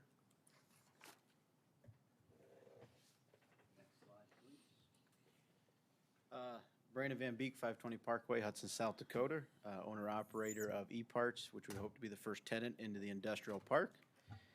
We are an e-commerce business founded in 2017, selling on Amazon, eBay, and multiple different websites that we operate ourselves. We sell new aftermarket spare parts like hydraulic pumps, linkage parts, belts, electrical switches, and things of that nature. So we're bringing those products in from all over the world, warehousing them, and then shipping them out on a daily basis. As you can see there, a couple photos of our current facility there in Hudson. We started there in 2017 with 10,000 square feet, added on 20,000 square feet about a year and a half ago, and now at this point we're currently leasing 2 other buildings in Hudson and just finalized a lease for some warehouse space in northwest Iowa that we had to get in order to keep up with our inventory demand. Next slide, please. The map here just showing a little bit of where eParts would like to build. In that yellow rectangle there in the southwest corner, that is the 25 acres that was already discussed where we'd like to put our building. We'd like to build a 100,000 square foot facility to start with. That would be warehouse and office space that we can use to get all of our product back under one roof, make our operation a little bit more efficient. Then we'd like to retain that the remaining part of that 25 acres in order to grow into over time as our business grows. We really like that site as there's a lot of, industrial growth there at the exit already, and just being an extension of that, we're really excited for it. Next slide, please. There, as well as on the side here, a couple pictures of the building that we're hoping to build there at the site. That would be the warehouse and then the office space off on the front. A couple reasons for this particular site. The first one, we've outgrown our facility and property, as we talked about. One point there is we don't have any more room to grow in Hudson. We can't add on to our building there anymore. So we're looking for a long-term home for our business. We'd like a site that we can grow into over time, and that can also supplement us as we become a large-scale business, hopefully in time. And we have identified this site as being that. Second point there is a proximity to distribution centers, and that would be UPS, post office, and we're starting to work with FedEx now. This site would allow us to get closer to Sioux Falls, which would allow us for a later pickup time with those shipping carriers, which would allow us to be able to get more packages out the same day. And in the e-commerce world where everyone likes fast shipping, that's very important. In addition to that, they have an early and a late pickup time this close to Sioux Falls, so we're able to offer more expedited shipping services that we can't currently in Hudson. We deal a lot with retail customers, so we get a surge of orders once 5 p.m. hits on the East Coast, and then as it gets later across the country, people are at home shopping, and we get more orders. So being able to get more of those out the same day would be huge for us. Another point of the incoming and outgoing freight. As we've had more sales and our business has grown, we've had a tremendous amount more of truck freight coming in and out of our facility. What we did 2 years ago in a year, we can do that in a matter of 2 weeks now, in the amount of truck traffic coming in and out. So having a site like this that's directly located on the interstate as well as on a U.S. highway would be a huge advantage for our freight operations, not only from a safety, cost and time management, but also it's going to make sure to keep all that heavy truck traffic off the roads that local taxpayers are paying for. We're excited about this site because we can keep that heavy traffic on the interstate, on a US highway, and then directly into our facility. Another big point for us is the human resources. We've struggled being able to find help down in the Hudson area. And this site, we're really excited that we'd be able to draw from the labor forces of Hudson, Canton, Worthing, Beersford, Centerville, Harrisburg, all those rural communities. We're going to have access to more employees, but still stay in the rural communities. It was a big point for us to stay rural. We started as a rural company, so we're excited to do that as a company. So yeah, we're excited to be growing in Lincoln County, staying in Lincoln County, and investing into Lincoln County, and look forward to being a part of all those local communities. Thank With that, you. I'll turn it over to the site engineer. And we've got a big agenda, so I'm going to start limiting people on time. So if you can hit some bullet points, that'd be great. I promise you, I will be very quick. All right. Good morning, Todd Van Manen, 30994 434th Avenue, Yankton, South Dakota. I am the project engineer. I helped assemble the application, so if there's any questions with that, I could help. My role to this point has been site analysis. Our initial investigation shows that we have good site for construction of slab-on-grade facilities. We have the adequate power at this site. We've talked with the rural water. We've got more than adequate water for our initial E-Parts construction and any potential other tenants at the site. There's also, one of the strong here is we have a commercial grade internet connection adjacent to the site. So everything's going well. And again, one of the big points, they receive all of their freight via semi-truck.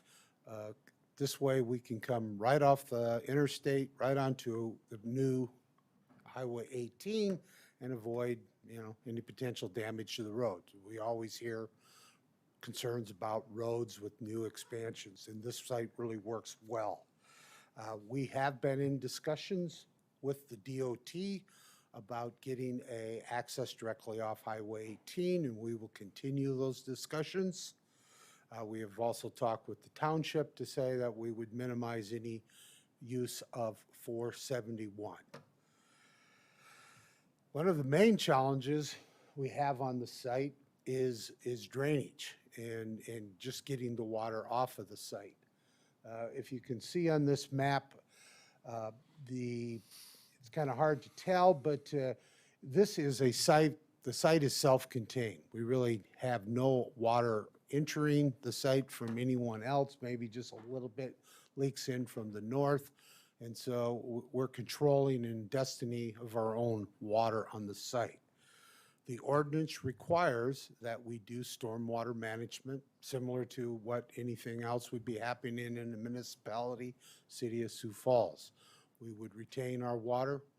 As we develop more hard surface, you get more runoff. Therefore, we will contain that runoff as directed in the ordinance and using standard engineering procedures. The site does have some natural detention areas now that we would utilize for that and expand those as required by the development.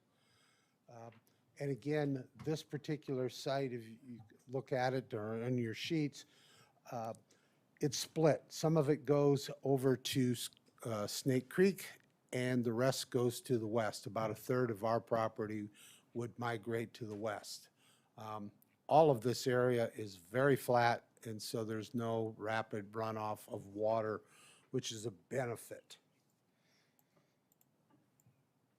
Next slide, please.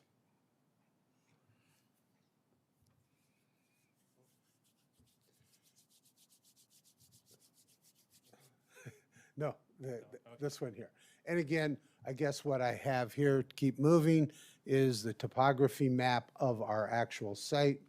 Again, you can see up to the northwest, we have a wetland right now. As that fills up, that water would make its way to the west, and that encompasses about a third of the landform there, goes to the west. The rest migrates to the south. Right now, the ditch, the highway right-of-way ditch, it is about 2 foot higher on the east end than it is the west. With the state redesigning Highway 18, we will work with them as they come up with their drainage plans. But they will be challenged to move that water also because that is a very flat stretch of road, which again means that we are keeping the water runoff slowed and detained. And I guess lastly, Toby had touched on our concerns about the language that was in the ordinance regarding landscaping. Again, it's our intent to have a nice-looking campus. We have no issues with having landscaping. The language that's in for sub-area A, we like how that reads, that we're going to provide a plan at the development stage, and we would also like to have that same language incorporated for Area B. If you read Area B, our legal counsel said that, you know, it does say that we need to have a buffer around the entire perimeter. That would include the front and all sides. We hope to have industries that have very attractive buildings that we don't want to hide. And we would deal with that at the county level during the development stage if we could have the same language in there. So with that, I will conclude and be available for any questions. Thank you. Thank you. Anyone else here to speak in favor of the rezone?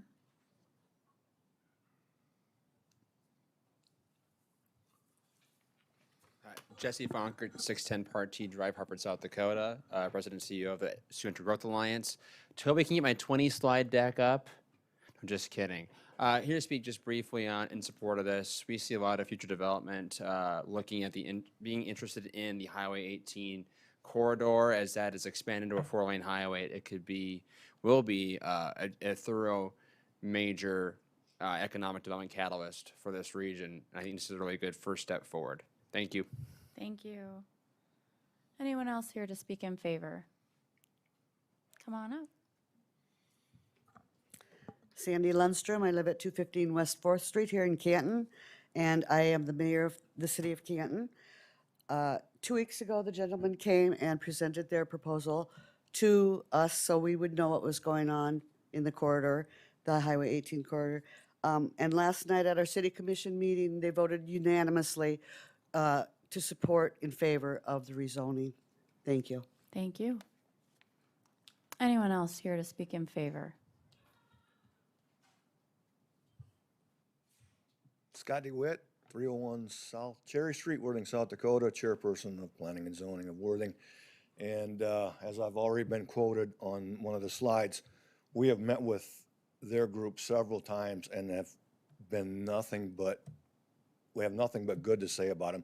They've kept us in the loop since day one on what their entire project is going to encompass. So we're all in favor and, approve of what they're doing. So, Thank thanks. you. Anyone else here to speak in favor?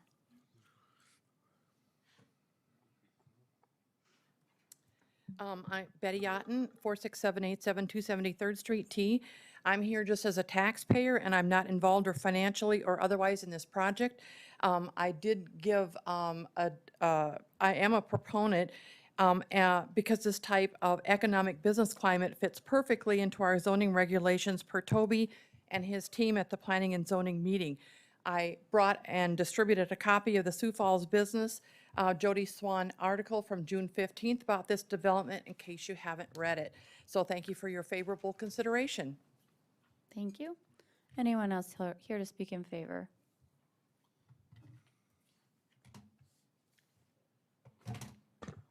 Paul Garber, Paul Garbers, 1016 Angel Lane.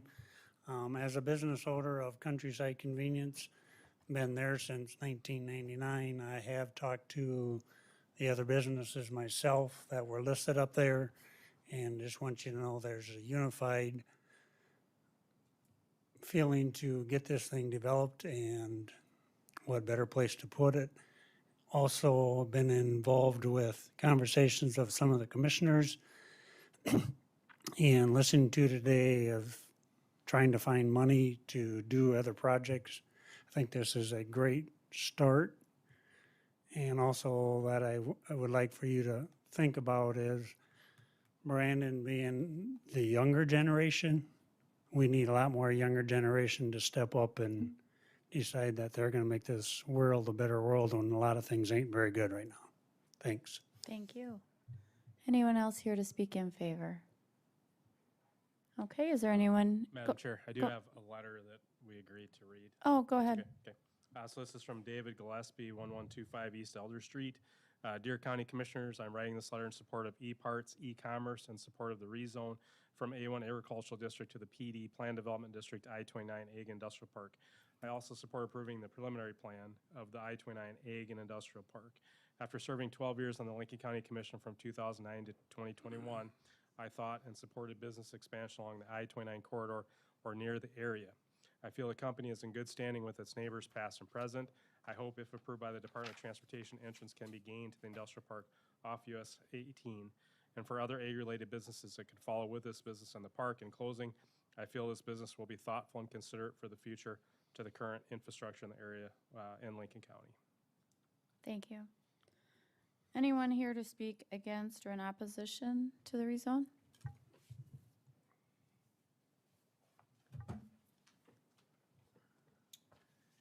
Good morning. My name is John Sweeter, 805 East 63rd Street in Sioux Falls, South Dakota. Our family farms, and Toby, if I can have you go back 2 slides, please. Maybe one, yeah, if you can, I don't know if you can blow that map. Nope, whoop. Yeah, go back to that Earth, I think it was the Earth slide, right there.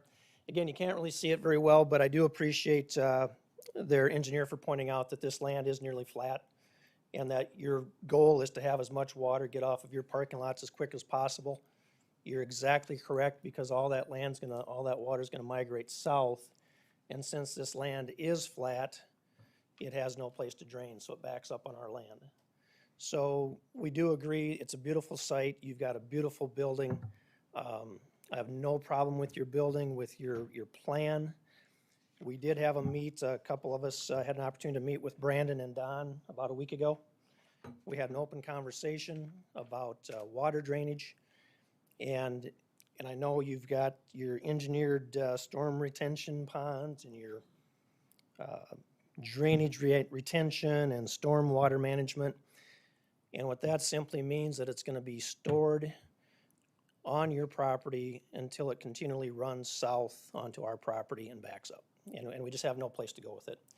So in our meeting with them, we talked about trying to develop some form of communication, cooperation for getting rid of the water that's going to come south, because once it comes south, it has no place to go. As you mentioned in your topography map that you had up there, I'm glad you brought yours, because it's about a 1 or 2 foot elevation drop.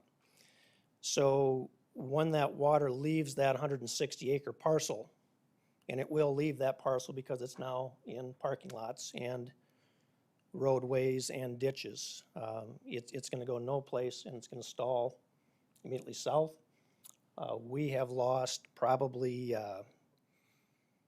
safely 50 acres on one farm, Ken, 30, 40? On another farm of his. So again, we're not asking to put in the storm drainage system. We're asking you to participate with us, work with us to figure out how we can take a 1 foot elevation and make water come from your 160 acres that you want to develop. You want to put parking lots. You want to have areas that, again, are usable.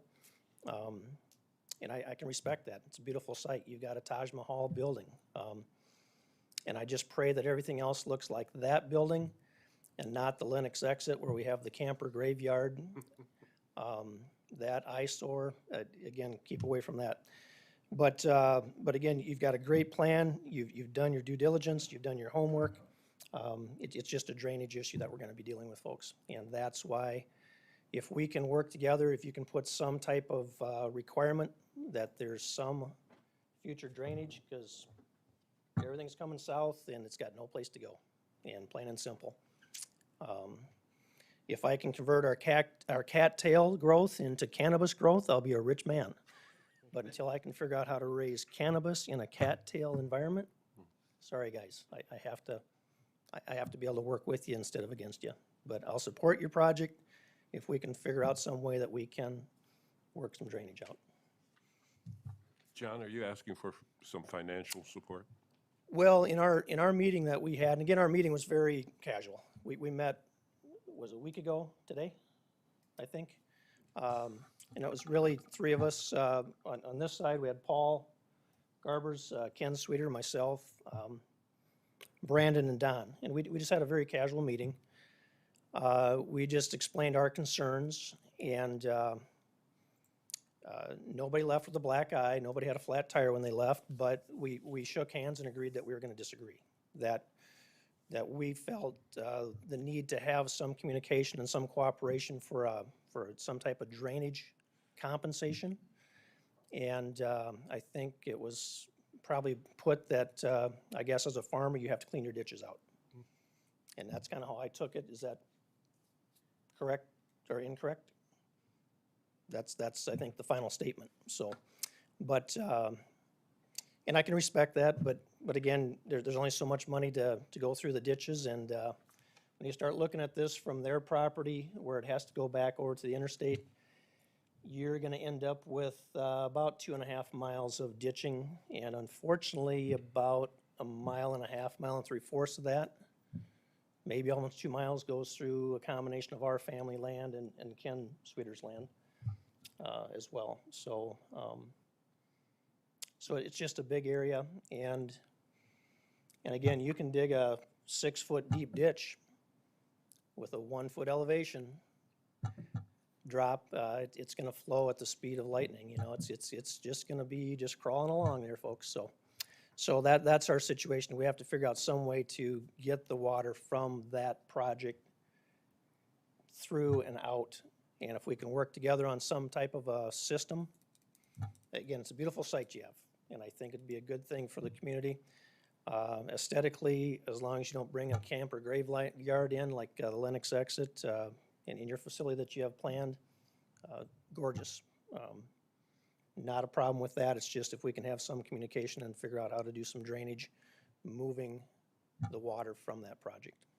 John, where do you understand that their stormwater detention pond would drain to?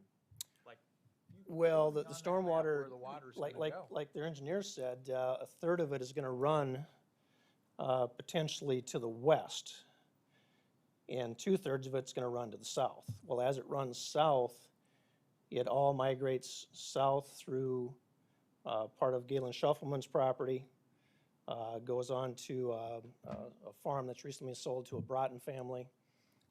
Then it runs through Ken Sweeter's property, through our family farms.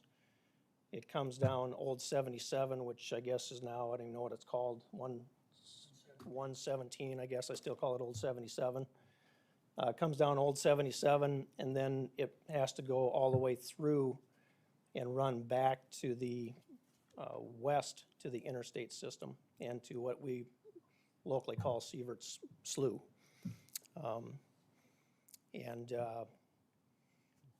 So yeah, so, and I mean, if you want me to leave the podium, I can show you on that, but it basically snakes along that whole area, and it just doesn't move. So again, we have no problem with the water retention ponds, but I know what water retention ponds are. They retain the water till it drains off. And I've been involved with meetings here with the city of T. I was praying that Don Hoffman wasn't going to walk out before we got our chance to talk, because you know what his opinion would be on this, and his conversation would be this, just with the experiences that he's had on 9 Mile Creek and the drainage coming off the T location. But again, they'll promise that the culvert size hasn't changed, and you're exactly right. The culvert size is still a 3-foot or a 4-foot culvert. It's just running at full capacity nonstop. So they promise that it's not more drainage, but it's not more drainage because they didn't change the culvert size. It's just more drainage because the retention pond is full and it's just gonna continually drain from that. So that's what we're looking at is, that aspect of it. You know, it's a beautiful site. It's a good plan. They've done their homework, their due diligence, research. I know Galen's here, as his land is right across from it. Aesthetically, it's gonna affect Galen's property more than our property. We're not looking at our property for future development. We're looking at our property of trying to farm it, to be able to run cattle on it, not being 8-foot-high cattails. Thank you. Toby, did you look at drainage when when staff made the recommendation for approval? So the next item you have would be the preliminary plan, subdivision plan, and that addresses preliminarily the drainage portions of it. The next phase would be the final development engineering plans, which we haven't received yet, but that's part of the process. Okay, thank you. What I would remind you is you've adopted a new drainage or our master plan. We've also been utilizing, Wank Engineering for analysis. That will continue to be as part of this process moves forward. All right, thank you. Is there anyone else here to speak? Yeah, but you got. Oh.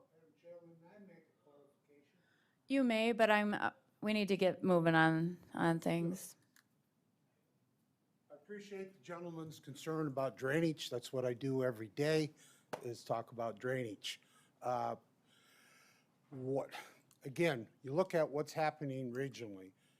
Ag ground is being tiled. Everything's being maximized for crop production. It's the total opposite of what we do in a municipality where we slow, control, and retain water. And so a lot of, the majority of the problem is that when you optimize ag ground, you're trying to get that water off the site as soon as possible to keep things dry and productive. What we're doing, we're part of the solution already by stepping up out in the country to slow it down, to maximize our area. We're going to lose a lot of ground to store water that we could otherwise develop. So we are making a considerable effort, both monetarily and through the project, to not be part of the problem, but be part of the solution. I mean, this is a whole regional issue, and it's not with this type of project. Thank you. Is there anyone else here to speak against the project? And I don't want any redundancy. We're gonna get this thing moving. Galen Schoffelman, 5505 South Andrea Avenue. In 1963, my father bought that land. He grazed the pasture, he mowed the road ditch. Today, in about 1990, we sold the acreage off. Today, the pasture is cattails, the road ditch is cattails. I've been talking to the state about the highway expansion. One of the state employees told me the only way to get rid of the water in the road ditch is through my land. He has told me that there's really not much that they can do with the highway expansion to get the water to flow in the road ditches. I've talked to Ken Sweeter about the township ditch, which stands full of water. Obviously, when you have standing water, it seeps underground, and low spots on a farm, not natural wetlands, low spots, do end up getting wet. And I see this as further problem with low spots on my farm getting wet, with the road ditch continuing to stand full of water, and it was limiting my ability to sell 3 acreages, which I'm entitled to do, along Highway 18, because no one's going to buy a building eligibility with a road ditch full of water. So Mr. Jandal, who owns the acreage, I doubt my ditch in my farm does not run all the way up to the highway. I doubt very much that Mr. Jandal has the wherewithal to dig a ditch, to join up to my ditch, to drain the highway's water. And so that's gonna be my expense, and all that's gonna do is create further problems for John Sweeter and Ken Sweeter. It'll just end up more water coming their direction. Thank you. Anyone else here to speak in opposition? No, I'm taking comments after. If we have time, we'll hear back from you. All right, I'm Ken Sweeter, I'm representing Lynn Township. Ben Mannon just mentioned that we had an agreement with the township. The township does not have an agreement with you. And far as their access to using this gravel road, we've just been down that with the packing plant about uses of it, and we had a lot of neighbors or opposition about them using trucks and stuff. So that road's gonna have to be closed off for their use. They're gonna have to come off 18. And far as anything else, the township, like Shuffleman said, roads down south have been flooded, and we've had to repair them. Thank you. All right. Anyone else here to speak in opposition? All right, sir, I will let you come up. You got 5 minutes max.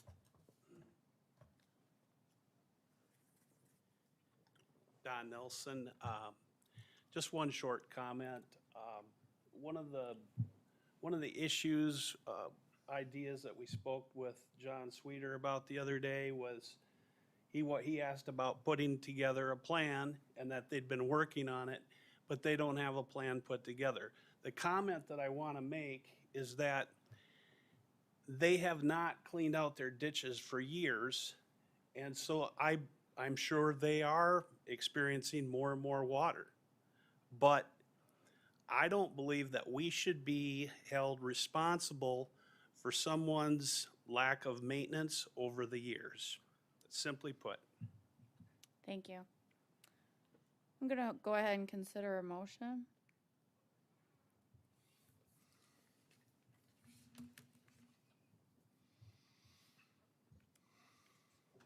To move this thing off the dime, I'll make a motion for discussion. And is that a Approval? motion to For approve? approval? Thank you. Is there a second? Second. Thank you. Any further discussion? To get my comments out of the way, Madam Chair, I'll get started. Go ahead, Commissioner Poppins. I think there's not a single person that's in opposition of what would go on it if it gets rezoned. What we're looking at today is, at the moment, is this the right time and right piece of property to change use from ag to a different type of use. We've heard about drainage for many years. Commissioner Schmidt, you've been on the board a couple years. Time and time again, we have engineers that tell us that they're not going to affect adjacent land, and it does. We've seen it. We have new plans. We're making inroads. Unfortunately, this area is extremely flat and burdensome to water runoff, just in nature. So any change of it's going to be a negative impact to anything downstream. And then unless it is addressed as to how it gets through all adjacent properties that would be affected, it's pretty difficult to do that. In the own admission, there talks about change of use, and they're changing how ag land tries to drain water and they try to retain water. They're in conflict when you put one into the other area, which goes back to I support, and I hope that we continue to support any business that can be located in or adjacent to a municipality, because that's their philosophy. It's not the ag philosophy. So again, no one's in opposition, I don't think, of what would go on there. It's just, is it the right time and place to change an ag to, which is not adjacent to a municipality, to something else? Thank you. Anyone else? Well, we got ourselves I-29. We're a county that is fortunate to have an interstate highway system running through it. And this piece of property sits pretty much at the corner, offset just a little bit, at the intersection of an interstate highway and a US highway that will soon be a four-lane highway. It doesn't take a rocket scientist to figure out that the agricultural nature of the land at a intersection like that its time has come and gone. And I appreciate Commissioner Poppins' comments about the nature of agriculture. We need to protect ag, we need to protect that land, but for some reason, previous commissions have already decided that this intersection is pretty important to do development at. And what these folks want to do here is they just want to further develop that property in a pretty similar way as the rest of the neighbors there. And I appreciate the comments from the folks who are worried about the drainage. And I'll tell you this, I mean, I'm supportive of the rezone, but you have not addressed the drainage issue. You didn't talk about it, you didn't address it, you didn't say where the discharge point is gonna be. And out of that nice presentation you did, you didn't talk about where the water is gonna go. And you didn't bring up the fact that you had a meeting with these folks and you didn't come up to any kind of resolution. And I don't know why you didn't just bring that up and talk about the elephant in the room. Anybody who wants to do business here in Lincoln County knows that drainage is a problem. And so if you don't come to these meetings talking about how you're gonna drain that property, see, what you said is you're just gonna build a retention pond, but you didn't say where it's gonna discharge to. You didn't say where the plan is for that water to go to. You just said, well, the water's gonna go in the retention pond and then it's gonna meter out somewhere. Where? Where is the somewhere? Where is that water going to? That's why I asked John where the water's going to. No offense, John, I didn't get a good answer from you either. You just said it's gonna go all over. Okay. Is it gonna go under the highway? Where is their retention pond gonna be on the map? Well, that's what I wanna know. How do I know? I know. We're engineers. Well, you're the one who jumped up and wanted to talk, so. You're right, you just asked me a question. So the land is gonna, the land's gonna come here, because this is their parcel here. It'll come down, it'll feed into this, come all the way through here, and it has to end up over here before it goes back to the nation. Okay, so from this tract of land, this is the Shelton property. In this area, it has to migrate south through here. It's gonna come into this direction or right through here. Is there a culvert right there where you're saying under the highway? I mean, how does it get under the highway? I'm gonna take the floor here for a second. Sir, do you wanna, do you wanna sit down, please? Yeah. I'm taking the floor. This is a rezone. After the rezone, all of this is gonna go in front of Wink. They're gonna figure it out. They're gonna come up with a drainage plan. If it'll either work or it won't. I think that we're getting into this, we're getting too far into the weeds on the rezone. So I'm gonna close the floor on the rezone request. We've got motions, so I'd like to call the question. Commissioner Aaron's, Yes. Commissioner Gibbon, No. Commissioner Poppins. No. Commissioner Schmidt, Yes. Commissioner Landine. Yes. Motion carries. Move on to item 7.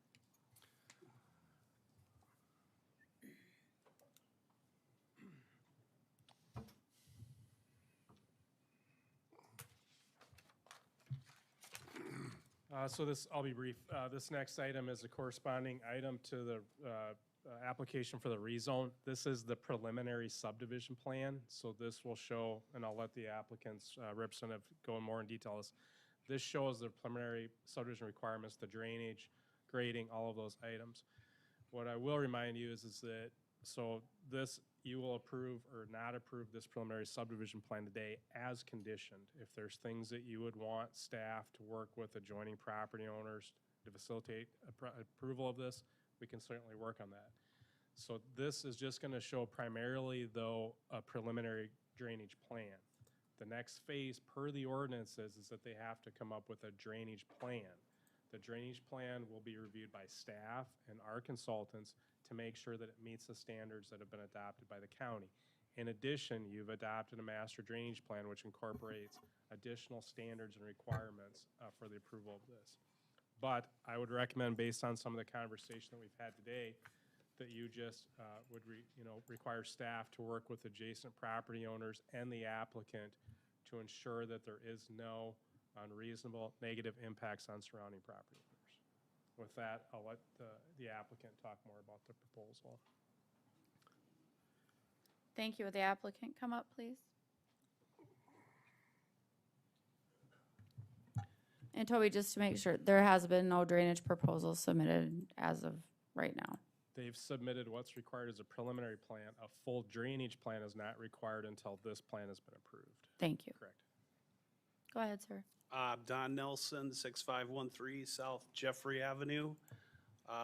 Yep, the diagram here reflects the subdivision of A and B, where E-Parts is our anchor entity is wanting to relocate to, and subdivision B is the future development for commercial, light industrial, and general industrial entities which we hope to attract. Pretty much gave a summary as to who we are, what we're about. We don't have any problem with being good neighbors and not providing any, dumping water on neighbors. We'll follow the rules. We'll put together a plan of discharge, and we would just recommend that that would be part of the building permit process, that, in order for us to go forward, we would have to take and show that we're not going to take and dump on our neighbors. We also think the door swings both ways. If your neighbors are not taking and maintaining their property, and they're not cleaning out their ditches, that should not be our burden. So I want that recognized as well. The other thing, as far as the subdivision, I don't know if this is where the ordinance comes up as far as the landscaping and whatnot. We would love to just have it mimic the subdivision where we will put together an appropriate landscape plan, which is case specific for the entity that comes into the park. And I guess with that, I will open it up for questions. Any questions from the commission? Where's your discharge point for your detention pond? To address that, the water is going to go where the water goes now. I'm just asking you, where is the discharge The point on the discharge- map? Can you point it out to me on the map or not? Sure. Right here. You're going to have to talk very loudly. Not a problem. I'm good talking loud. Right now, this water here migrates over to this wetland, and there's a culvert in here somewhere. As it tops out, that moves west. That's the discharge off of his property. Right now, there is a culvert right down here somewhere. I'm not seeing it on the map. But this property migrates down here. There's an area down here where the catchment is, and there's some more catchment down here. This water enters the highway ditch. Some of it moves this way, and some of it will move to the east. That is where the discharge is now, and that's where we will continue to discharge. Drainage design, drainage management is, you look at the historic drainage, what's happening right now. You just make up a number. When you do the design work, it's going to say 100 CFS is the maximum runoff for a 25-year storm. you retain that water, you don't keep it on, but you do not release it at higher than historic runoff rates. That is the whole, kind of the gist of drainage design. That is what's happening at the Amazon facility in Sioux Falls. They're gonna look at what's running off now, and they're gonna have to retain it so it doesn't come off any faster than that. That is what we would do in conjunction with your design requirements. Thank you, sir. So the discharge points are the same as they are right now. Toby, on the point with the amendment about the buffering, I guess we kind of glossed over that. What, That's, you acted on that in the previous. okay, so we don't need to do anything with that with this. All right, thank you. I'm gonna go ahead and ask for a motion on the resolution. Is this public hearing or not? It's a resolution. You need a motion on that, Commissioner? Yes. I'll make a motion. Thank you. Chair? Is there a second? Is this a motion to approve? It is. Second for discussion. Thank you. Any further discussion? Well, I think I got my answer just now. You said you're gonna let drainage continue as is, which is not helpful, I don't think. Not to these folks. These folks came here and just said they'll be okay with it if you fix the drainage issue. And you didn't say you're gonna fix the drainage issue. You just said you're gonna let it meter out. I don't know if that's helpful to you all. It's difficult. The problem is in this process is partially backwards. We'd like to have some of those, we'd like to know answers to some of those questions before making these decisions. That's what I'll have to say about it.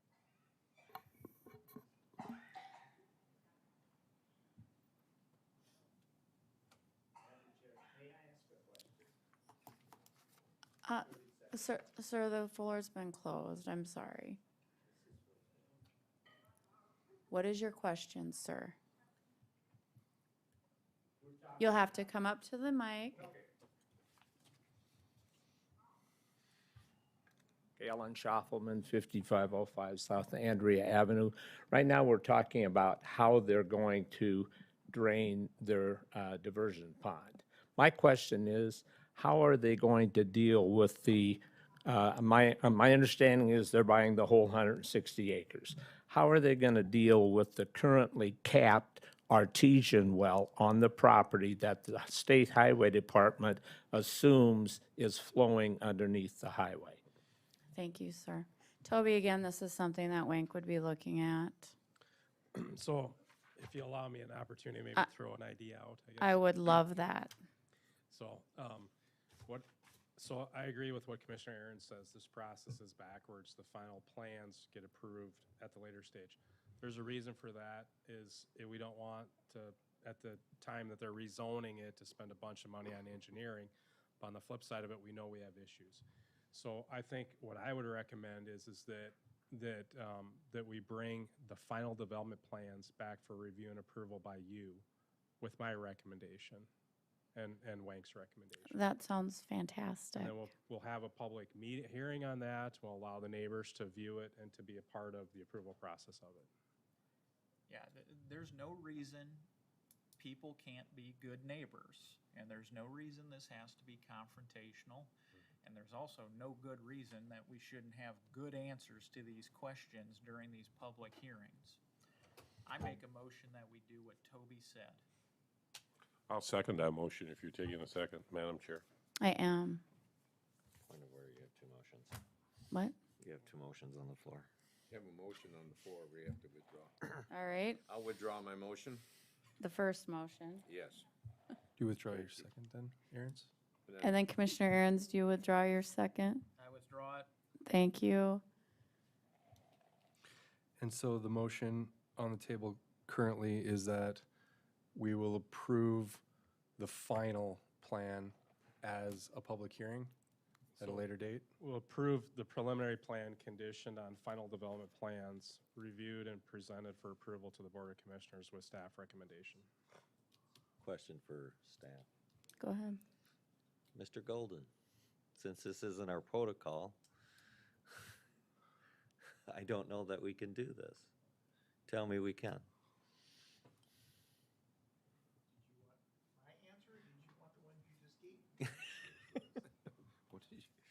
I'm afraid, Do we correct need- me if I'm wrong, we can't do it that way. Do we need to take a 5-minute recess to make sure we're following procedure correctly? That'd be an excellent idea. All right, we're gonna,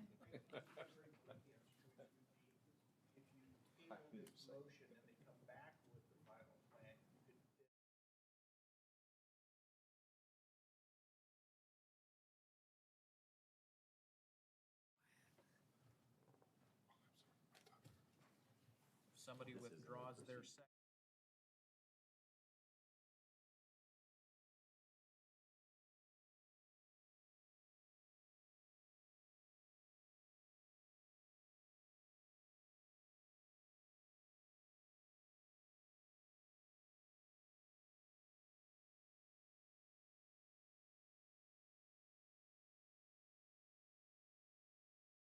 What is this new motion? There is not a new motion yet. Oh, I thought Aaron's just made a withdrew. motion. I'm sorry. I'm sorry. There will be in a We're minute. gonna go for 3. I'm on gonna this start one. using my gavel in a second. So I would entertain a motion to table the resolution. So moved. I will second that motion. Thank you. Sean, will you call the roll, please? Commissioner Aaron's, Yes. Commissioner Gibbon, Yes. Commissioner Poppins, Yes. Commissioner Landine. Yes.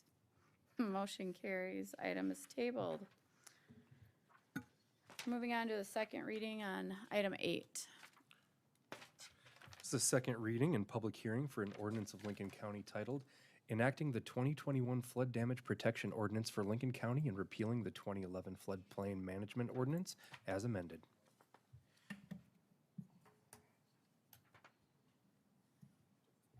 Five minutes, John. 5 minutes. Hey, that's more than I would have. This is not a drainage ordinance. This is a flood damage protection ordinance. Does not regulate maintenance of agricultural streams. Thank you for the screen.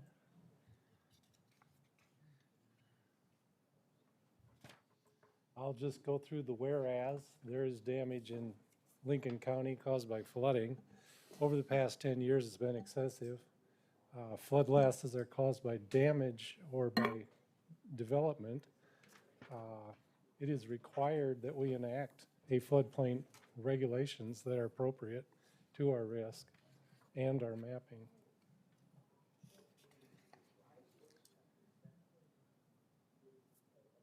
Can we zoom a little? So, county must maintain an adequate ordinance, issue permits, and provide enforcement to ensure structures are built reasonably safe from flooding and that new development causes no adverse impact. This is the basis of the whole ordinance. It's kind of simple, but it gets complex. It's federal regulations that we derive this ordinance from. New mapping was provided in 2016 showing improved changes to the areas of flood risk, including needed elevations for permitting. This has been exciting, very useful tool to provide adequate protection. However, the changes have affected that properties and projects currently shown by the new risk mapping are known to face known flood vulnerabilities. So we have new mapping. It extends out into areas that weren't mapped before. We know that it floods, but we aren't explicitly authorized to permit them. Also, projects not regulated by those new risk mappings may face mandated insurance costs when the new insurance maps become effective. In 2023 is what we anticipate. So a person with a home that isn't in the floodplain could be in the floodplain in 2013 will require flood insurance. More importantly, we could permit a building that's below flooding, that in 2013 will have flood insurance. We are not doing that because the flood administrator is authorized to use new data and to regulate to that. We want to make that explicit in this ordinance so that we are able to continue to protect homes, which we have many protected homes that were built according to the new elevations and the new mapping that would have flooded in years past, in the 10 years that we've had significant flooding. So historically, ordinance changes are made whenever new mapping and related standards have been provided to ensure adequate, and that's important, adequate flood damage protection throughout the entire county. That's very important. Ordinance changes were made and proven with practical application over the past 2.5 years. We received new mapping in 2016, 2018, a template ordinance. We used the 2011 template for ease of reading, made some changes to that, arrangements, some language clarity so that everyone could understand clearly where the sections of the ordinance are and what they pertain to. So ease of reading was a primary focus. Statutorily or mechanically, the changes are derived from Title 44 Code of Federal Regulations. They're consistent with the local municipalities. They've adopted new standards, higher standards, and the mapping that is part of the new ordinance. The County Master Drainage Plan, Comprehensive and Pre-Disaster Mitigation Plans, these changes are consistent with that. And the zoning and subdivision ordinances of the county. It is important to note that the flood ordinance is part of a suite of ordinances that have portions of them that are relative to flooding and protection from that. The recent rezoning preliminary final plans, they'll be reviewed using the flood ordinance and detention requirements and runoff requirements to protect the downstream from any adverse impacts from that development. We've been doing that for as long as I've been here. I just wanted to show Commissioner Schmidt, you asked for this last time. This is a map showing the crosshatched area is the current floodplain. The blue area is the proposed or the actual risk mapping that we've been provided that will become effective in a couple of years. The hatched area was created in 1977. That's how old most of the mapping in southern and middle Lincoln County is. You can see that this person, when he came in 12 years ago to build that house, had to have a floodplain development permit.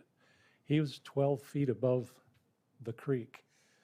The new mapping follows the creek. That's a great thing. It follows the creek and it follows the contours. This is consistent throughout the entire county.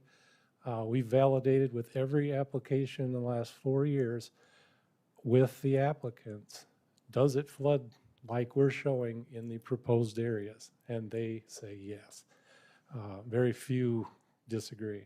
And there hasn't been a lot of contention over the requirements for permitting a $500,000, $250,000 house that's going to cost $1,000 to prove it's higher than the flood.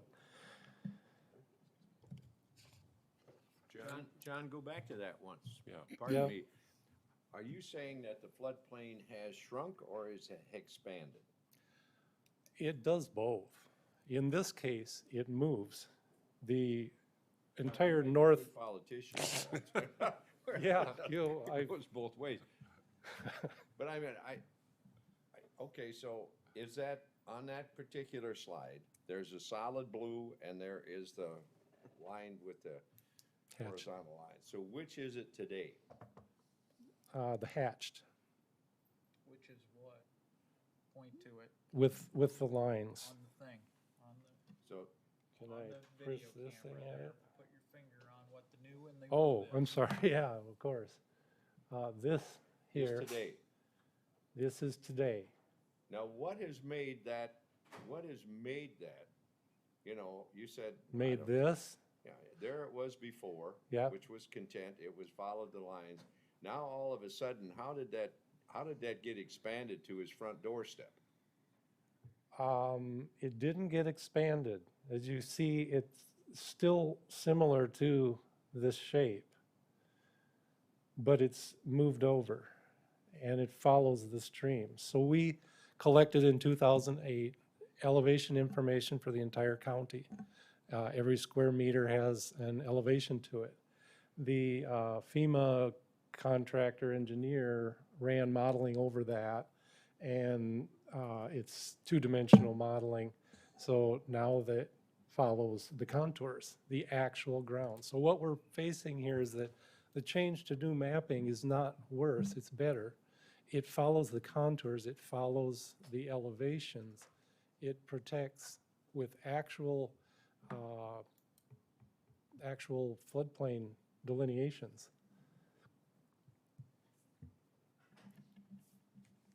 On this one, I would have to require a flood development permit because I have to regulate to the existing flood insurance rate map. I would balk at it, and I've balked at it before with many other projects, have the same problem, that I know full well it doesn't need one.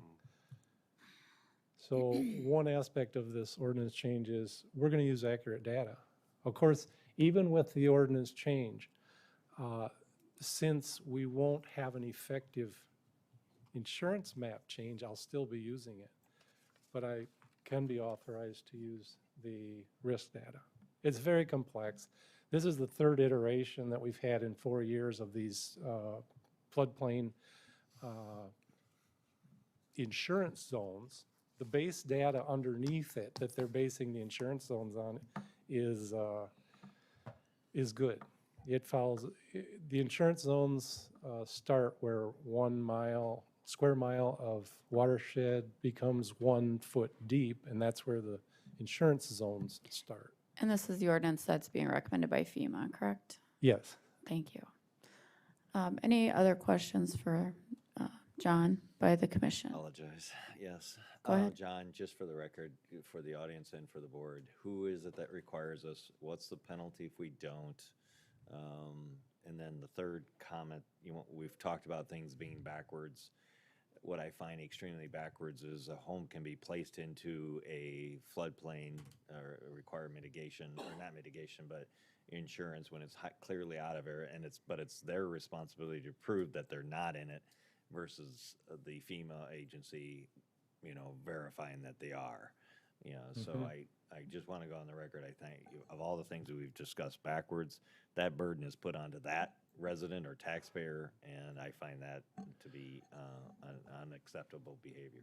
I'd like to address that backwards also.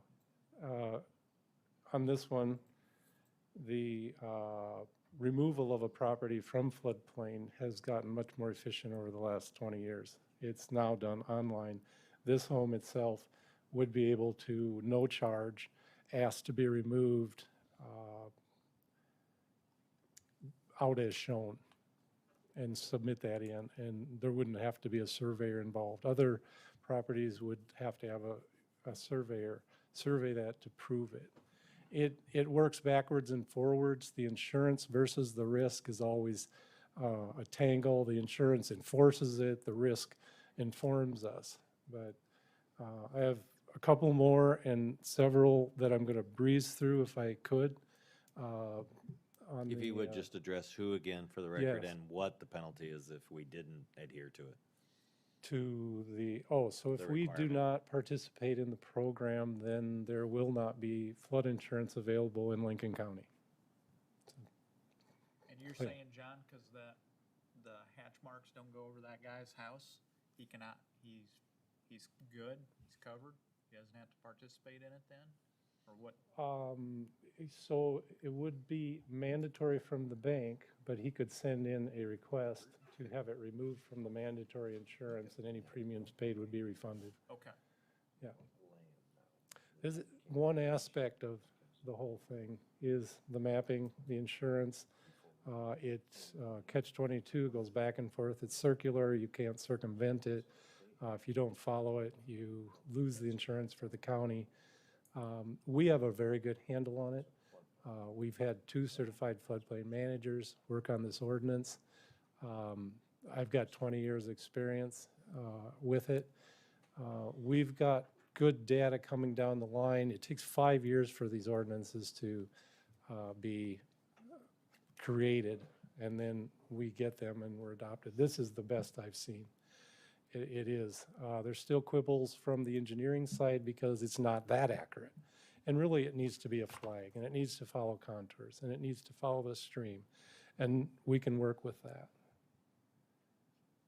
Did I have another question? Just for, and it's FEMA that is the requiring agency. Yeah, this is an unfunded mandate, very complex, has to be distilled, a lot of regulations into something applicable to our local community. And it's gone through 4 ordinance changes since I've been here that have all adopted higher standards and become better aware of the needs of the community to protect. Any more? Do you believe that all counties in our state are following these guidelines? Yes. In fact, the communities, Sioux Falls, Harrisburg, we're matching some of their standards, and they're adopting the risk mapping. But all counties have. Not all, though. Out West River, there's no ordinance or floodplain even. So this risk map modernization is the entire east side of the state. Just the east side of the state. Yes. And we're the last with Brookings, Minnehaha, us, I forget the next, another county that are the last because we're seeing a lot of urbanization, a lot of changes. Like I've said, this is the 3rd iteration of flood mapping. Thank you, John. Is there anyone here to speak in favor or in opposition to this ordinance? Are there any other questions for staff from the board? If not, I'd consider a motion to approve the agenda. Or not agenda, the ordinance. So moved. Thank you. Have a motion, is there a second? I'll second it. Thank you. Sean, will you call the roll? Commissioner Aaron's? Yes. Commissioner Gibbon? Yes. Commissioner Poppins? Yes. Commissioner Schmidt? Yes. Commissioner Landine? Yes. Item 9. Thank you. Tabled motion. Yes, number 9 was a tabled motion for an ordinance of Lincoln County, South Dakota, rezoning the property legally described as portion approximately 10 acres, north half, northwest quarter, except H1 and N, and north 211 and a half feet of east 412 feet, section 33, township 100 north, R49 west from the A1 agricultural district to the C commercial district, and amending the official zoning map of Lincoln County. And Sean, the motion that we tabled, what was the motion that was on the floor? Motion was to approve this ordinance. And who made the first and the second? I placed it in the briefing form. Let me pull it up quick and I can say so in the record.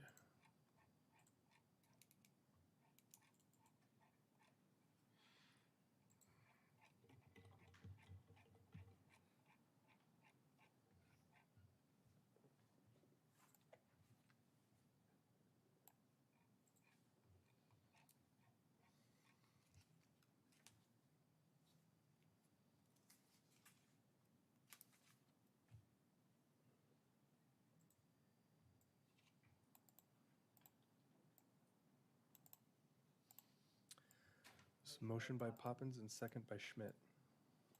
The motion was by Poppins, seconded by Schmidt. Yep, to approve and adopt this ordinance. Is there any further discussion on the motion? If not, I'd ask Sean to call the roll. Commissioner Aaron's? What are we voting on, just to To clarify? approve the rezone. No. Commissioner Gibbon? No. Commissioner Poppins? Yes. Commissioner Schmidt? Yes. Commissioner Landine? Yes, motion carries. Move on to item 10. Can I ask something on that? I thought the main reason it was tabled is that they had to come up with a drainage the reason it was tabled? Motion's been made and carried, so it's not open for discussion anymore. You didn't give us a time to Ma- discuss, because you said that was the whole reason it was tabled for this time. Go ahead. I would like to address it if I could. In our previous rezone, we have clearly made a precedent not to be on the rezone side concerned about now the final drainage plan side, so that can be worked through yet. But the rezone, as the previous rezone, that was a separate issue. So acting on that way, that's the reason for the So when does that be brought up? site plan. This gets brought up in front of the city of Harrisburg. Yep. They have subdivision authority in this case. Yeah, that's unfortunately how the state sets this up for us. Why did we even have this tabled then? Support of the board. That's why we need the commission behind us, because as rural landowners, we have nobody else. We need to drainage. I understand that, and we held the public hearing. So we'll move on to item 10. What a joke.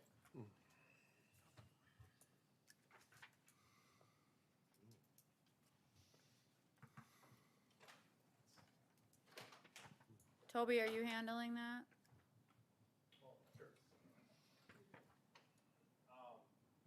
I guess there was some correspondence placed in the report section at the. There was some correspondence placed in the report section of the previous agenda, and board members asked for clarification of the letter.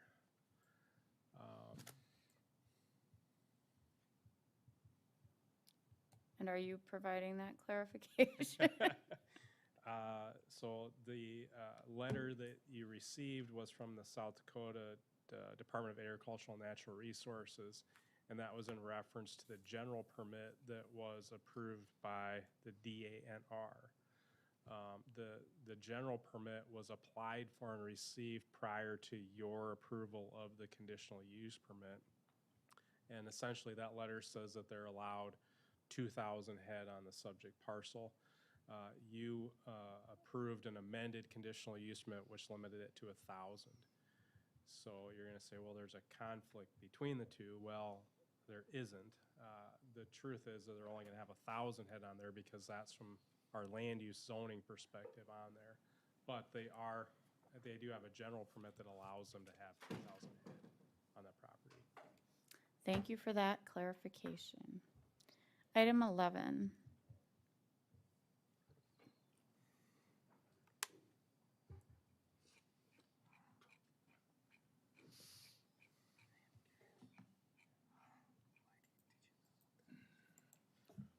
Good morning, Commissioners. We have before you a fireworks permit, by Mark Foster from Lincoln Lakes. He is a professional person at shooting fireworks, has done it for several aerial shows around this area for quite some time. I talked at length with him yesterday about the possibility of this not being approved because of our weather conditions, and cited the fact we may be instituting our burn ban very shortly, if not today yet, which in fact does not address fireworks, but just to impress upon him the fact that it may be very dangerous to be shooting fireworks with our current weather conditions. He understands this and would abide by whatever decision the county commission makes. I spoke with the fire chief in Harrisburg, Cody Lenkeek. They have agreed to have 3 fire vehicles out at this site on the 10th, or the 9th, should this be approved. I said this would be one stipulation I would bring forth, and whatever you folks as a commission choose to do with this, he will abide by, so. What are the thoughts of the commission? Harold, they would have the fire trucks out there, or fire Yeah. trucks out there. And I told him we would probably deny this if Harrisburg would not do that. And I talked to the chief this morning again. They're gonna have 6 people that have volunteered to go out there and be there when this is done. But I would also add, this may set precedents for another application we have for fireworks on the 10th, which will come before the commission on this July 6th meeting. So I'm a little hesitant with these, you know, even the one that's proposed coming up next is north of Lennox on 467th, be 275, what is it, Sean? 467th, which is the corner east of Randy White's and then to the north. And I have not had a chance to talk to this gentleman about this yet, if he is just doing this as a private person or if he is also a professional person to do this, so.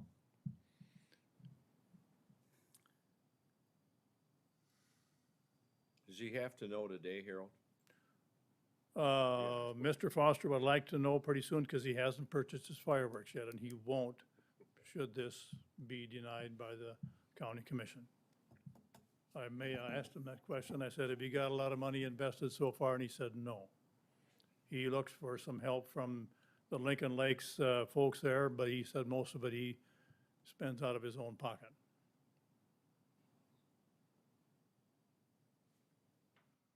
State allow us at all to ban fireworks out in the rural areas at all in general?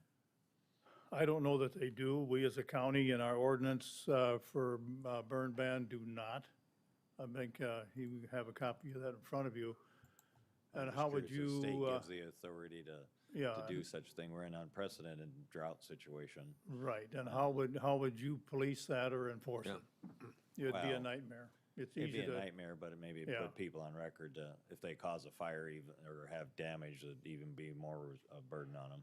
And I think that's the case now. Should you do something that impinges upon your neighbor, causes damage, you're probably gonna be held responsible for it, so. How close to a burn ban are we, Harold? Very close. There are several counties already that have them instituted. Yankton County's looking at doing it fairly quick. Minnehaha County's looking at doing it fairly quick. Brookings County already has. Beetle, Kingsbury, Brookings, Minor, Gerald, Hanson, McCook, Bonholm, Lyon County, Minnesota are in effect already. I spoke with Jason Gearman yesterday. Minnehaha County is looking at this as we speak, or at their meeting. They're hesitant with this fireworks thing. So, Well, you know, excuse me. Even if we do get rain, it's still dry. Well, The yeah. sun's gonna come out and there's dries just it dry right out. grass and Grass is everything. I what- mean, you know, it's, that's, when we do get rain, it's scattered. You know, the city of Lennox had an inch and a quarter. My place, I got 4/200. Mile south of Lennox, 4/10. Randy White, just a mile from me, 2,500, so. So, Harold, the burn ban though, or if we did a burn ban, that is not gonna restrict the average person from going out and shooting off fireworks. Nothing to do with fireworks, according So- to our ordinance. I would rather have a professional with three grass trucks standing nearby that maybe would be a disincentive to other people from going out and doing their own displays during a holiday weekend, per se, if they had something else to look at. So to me, this almost seems like the more responsible thing to do. I would say Mr. Foster is probably as responsible as you can get. He has an area designated from which to launch the aerial show. So it's totally up to the commission. And I said I have to research our next permit coming up for the meeting on June 6th and see if it's private or how that's going to go and so forth. Certainly. So what direction do you want to give to Harold?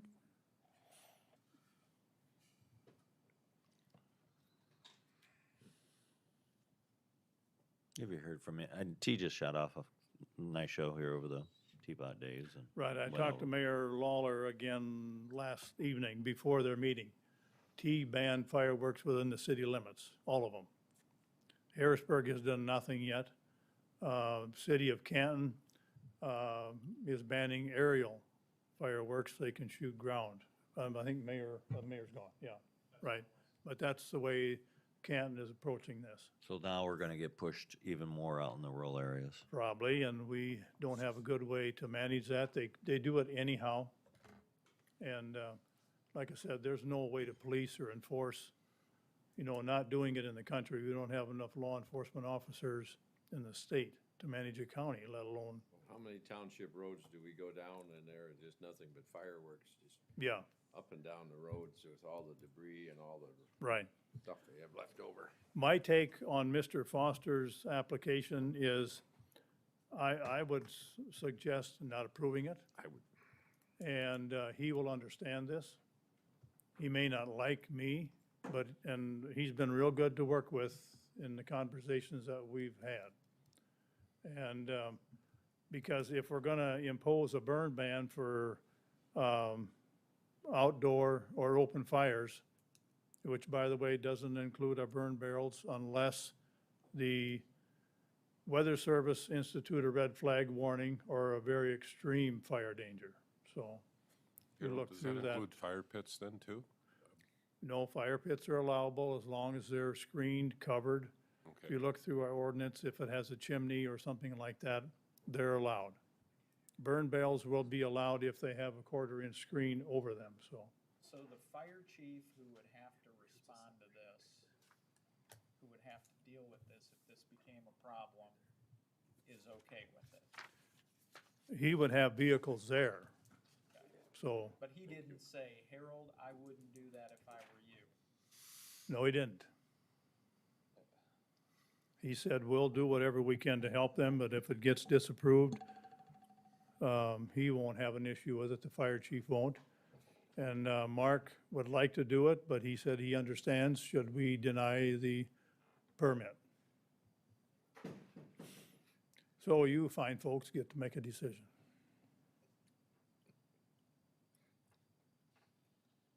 Well, you gotta make tough decisions, and you can't give everybody they always want, and it's a tough year.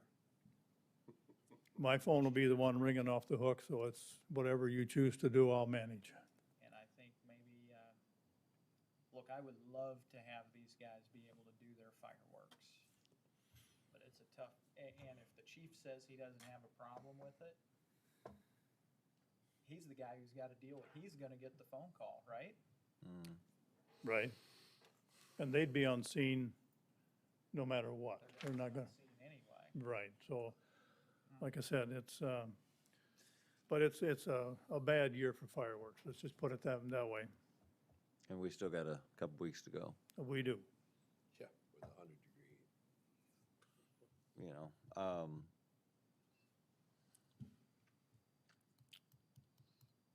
The problem is this isn't gonna, allowing him or not allowing him, I don't think is gonna be the actual issue. We're gonna have the issue of that recreational out in the country, road ditches and pastures and that spreading is going to be our issue.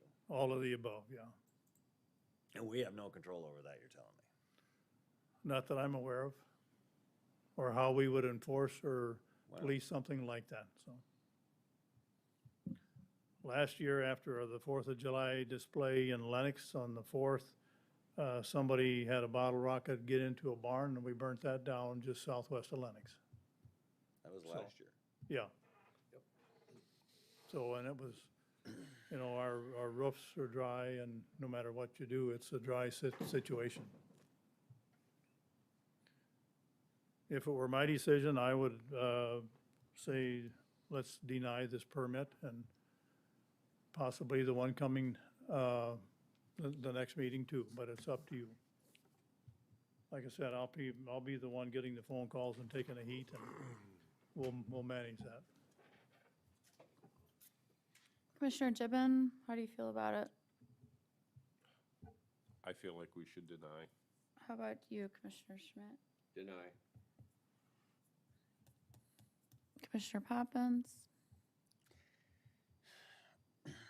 The problem is that this gentleman is responsible, taking the steps ahead of time to be prepared. I don't know that I feel like penalizing him when I'm gonna see my roads littered in fireworks by irresponsible, unfortunately, people that before didn't even clean up their mess and now are going to be forced out of municipalities, which used to be very, like, understanding and now have done the responsible thing to shut it down. I would add, it was my idea and request that he get the fire department out there, and I talked to the fire department to see if they would do that, so.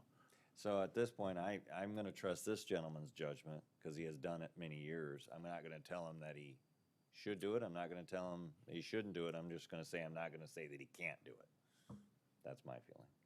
If that's not a political answer, I don't know what is. How many sides of the street are you on that one?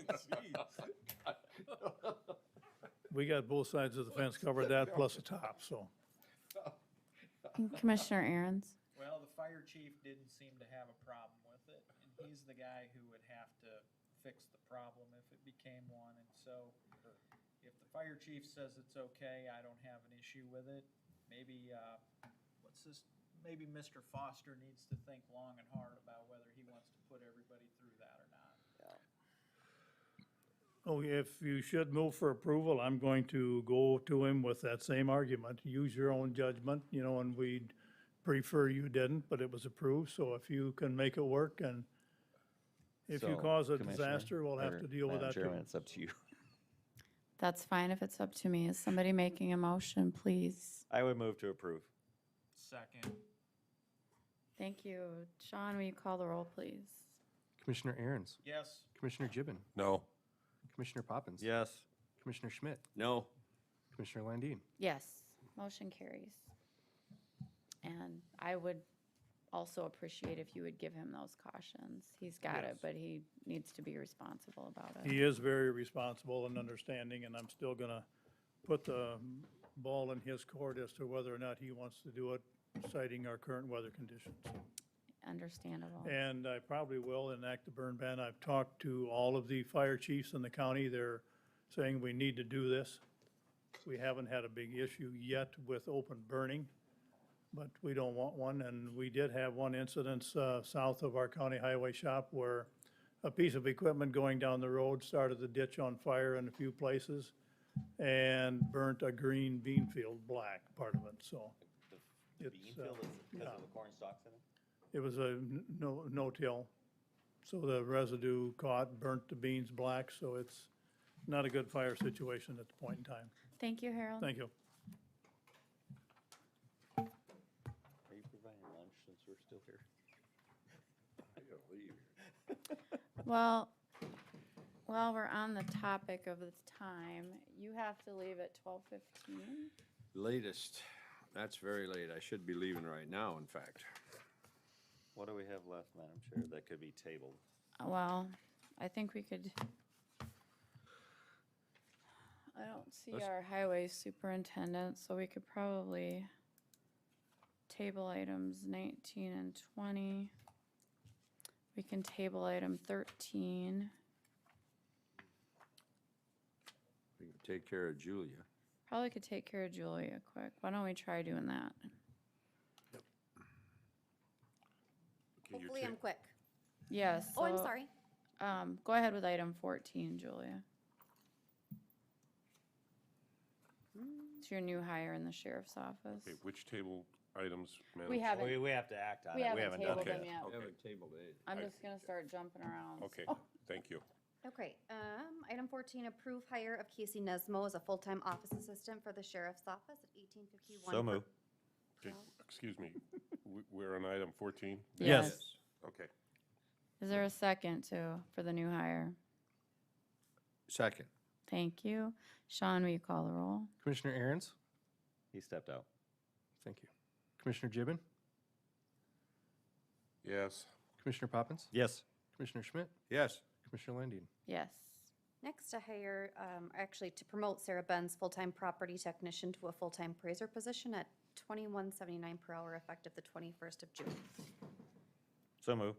Thank you. Is there a second? Second. Thank you. Sean, will you call the roll, please? Commissioner Aaron's, Yes. Commissioner Gibbon, Yes. Commissioner Poppins. Yes. Commissioner Schmidt, Yes. Commissioner Landine. Yes. Next, to approve the hire of Jill Fossum as a full-time legal office assistant for the state's attorney's office at $18.51 per hour, effective the 6th of July. So moved, Madam Chair. Thank you. Is there a second? 12, 13, 19, 20. I'll second. Thank you. Sean, will you call the roll? Commissioner Aaron's, Yes. Commissioner Gibbon, Yes. Commissioner Poppins, Commissioner Schmidt, Yes. Commissioner Landine. He can wait. Next is to approve the hire of Anthony Zongo as a full-time deputy sheriff for the sheriff's office at $22.55 per hour, effective yesterday, which is June 21st, 2021. So move. Thank you. Thank you. Sean, will you call the roll, please? Commissioner Aaron's, Yes. Commissioner Gibbon, Yes. Commissioner Poppins. Yes. Commissioner Schmidt, Yes. Commissioner Landine. Yes. And lastly, the last thing I have is the highway superintendent would like to combine the light and heavy equipment operator positions for continuity and recruitment purposes, effective on Monday. Is this a new position or a combination of two? It would be a combination of two positions. Is there a motion? Also moved then. Second. I have a motion by Commissioner Gibbon, a second by Commissioner Aaron's.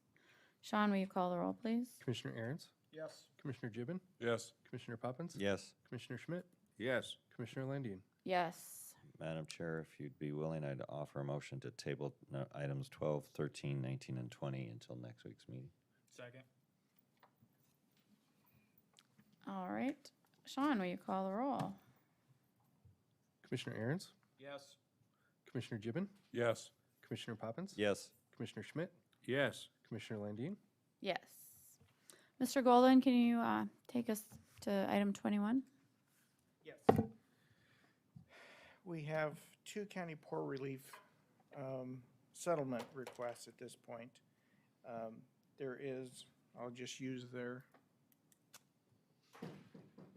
we have one with a gentleman who had suffered from emergency care starting back in 2014. He has approximately, I believe, 21 other accounts that they may be bringing to Lincoln County as far as for settlement. They're offering to dismiss all of those because he has a claim which at the initial charge was $137,980.29. The Medicaid rate is $18,405. And they're asking to dismiss all of those. This is one that we haven't gone through our normal process, so we usually do depositions, we take and figure out their incomes. And so this is pre-doing all of that, and they're connecting it to one that we have gone through that process, which is, the initial charge was $19,000. The Medicare charge is $11,752.32. And they want to get it done by June 30th, because apparently that's their end of year. Associated with the other ones are another, I think, 12 claims that they haven't filed, but they have appealed at this point in time that are pending. And so they're attempting to settle both those claims at the same time for the Medicaid amount. One would be the $18,000, the other is $11,000, dismissing all of the other claims. Both of these, or the one that we have been through, there is an issue on whether or not she could have attained insurance and whether or not it's actually the county's role in this, or if the county should actually have to pay this. The battle going on there is whether or not there was some assistance given by the state to actually sign her up for insurance, and that didn't take place, and whether or not there's some liability for doing that. I haven't been able to discover any involvement of the county or the state for any of that, the claims that are being made. So Bill, are the claims with the same healthcare system? it's all with the Vera. So this is a benefit of the bargain situation for Yes. everyone involved? Yes. Okay. I believe the second one is a fairly close call on whether or not, if we litigated it, whether or not we'd have to actually pay those charges, but you know how litigation is, it could go either direction. And the other one, we were aware that this one was coming. It is a very large amount. And so I do think we have some exposure on that one. I'll move to settle and compromise the claims the way in which Mr. Golden explained. I'll second, Madam Chair. Thank you. Any other discussion? If not, Sean, will you call the roll, please? Commissioner Aaron's, Yes. Commissioner Gibbon, Yes. Commissioner Poppins. Yes. Commissioner Schmidt, Yes. Commissioner Landine. Yes. Consider a motion to adjourn. Second. And a very quick one that we have a lot of, we need to address in executive session. I'll withdraw the second. Okay. I'll move to go in executive session under pending litigation, Contract litigation. contract litigation. Second. Sean, will you call the roll, please? Commissioner Aaron's, Yes. Commissioner Gibbon, Yes. Commissioner Poppins. Yes. Commissioner Schmidt. Yes. Commissioner Landine. Yes. I gotta run to the restroom. I have a motion and a second to come out of executive session. Who was that motion in second? Poppins and then, Aaron's. Aaron's, Second. this guy. Will you call the roll? Commissioner Aaron's, Yes. Commissioner Gibbon, Yes. Commissioner Yes. Schmidt is absent. Commissioner Landine. Yes. Thank you all for a nice, lovely. Consider a motion to adjourn. I so moved. Second. Thank you. I think Gibbon's got the.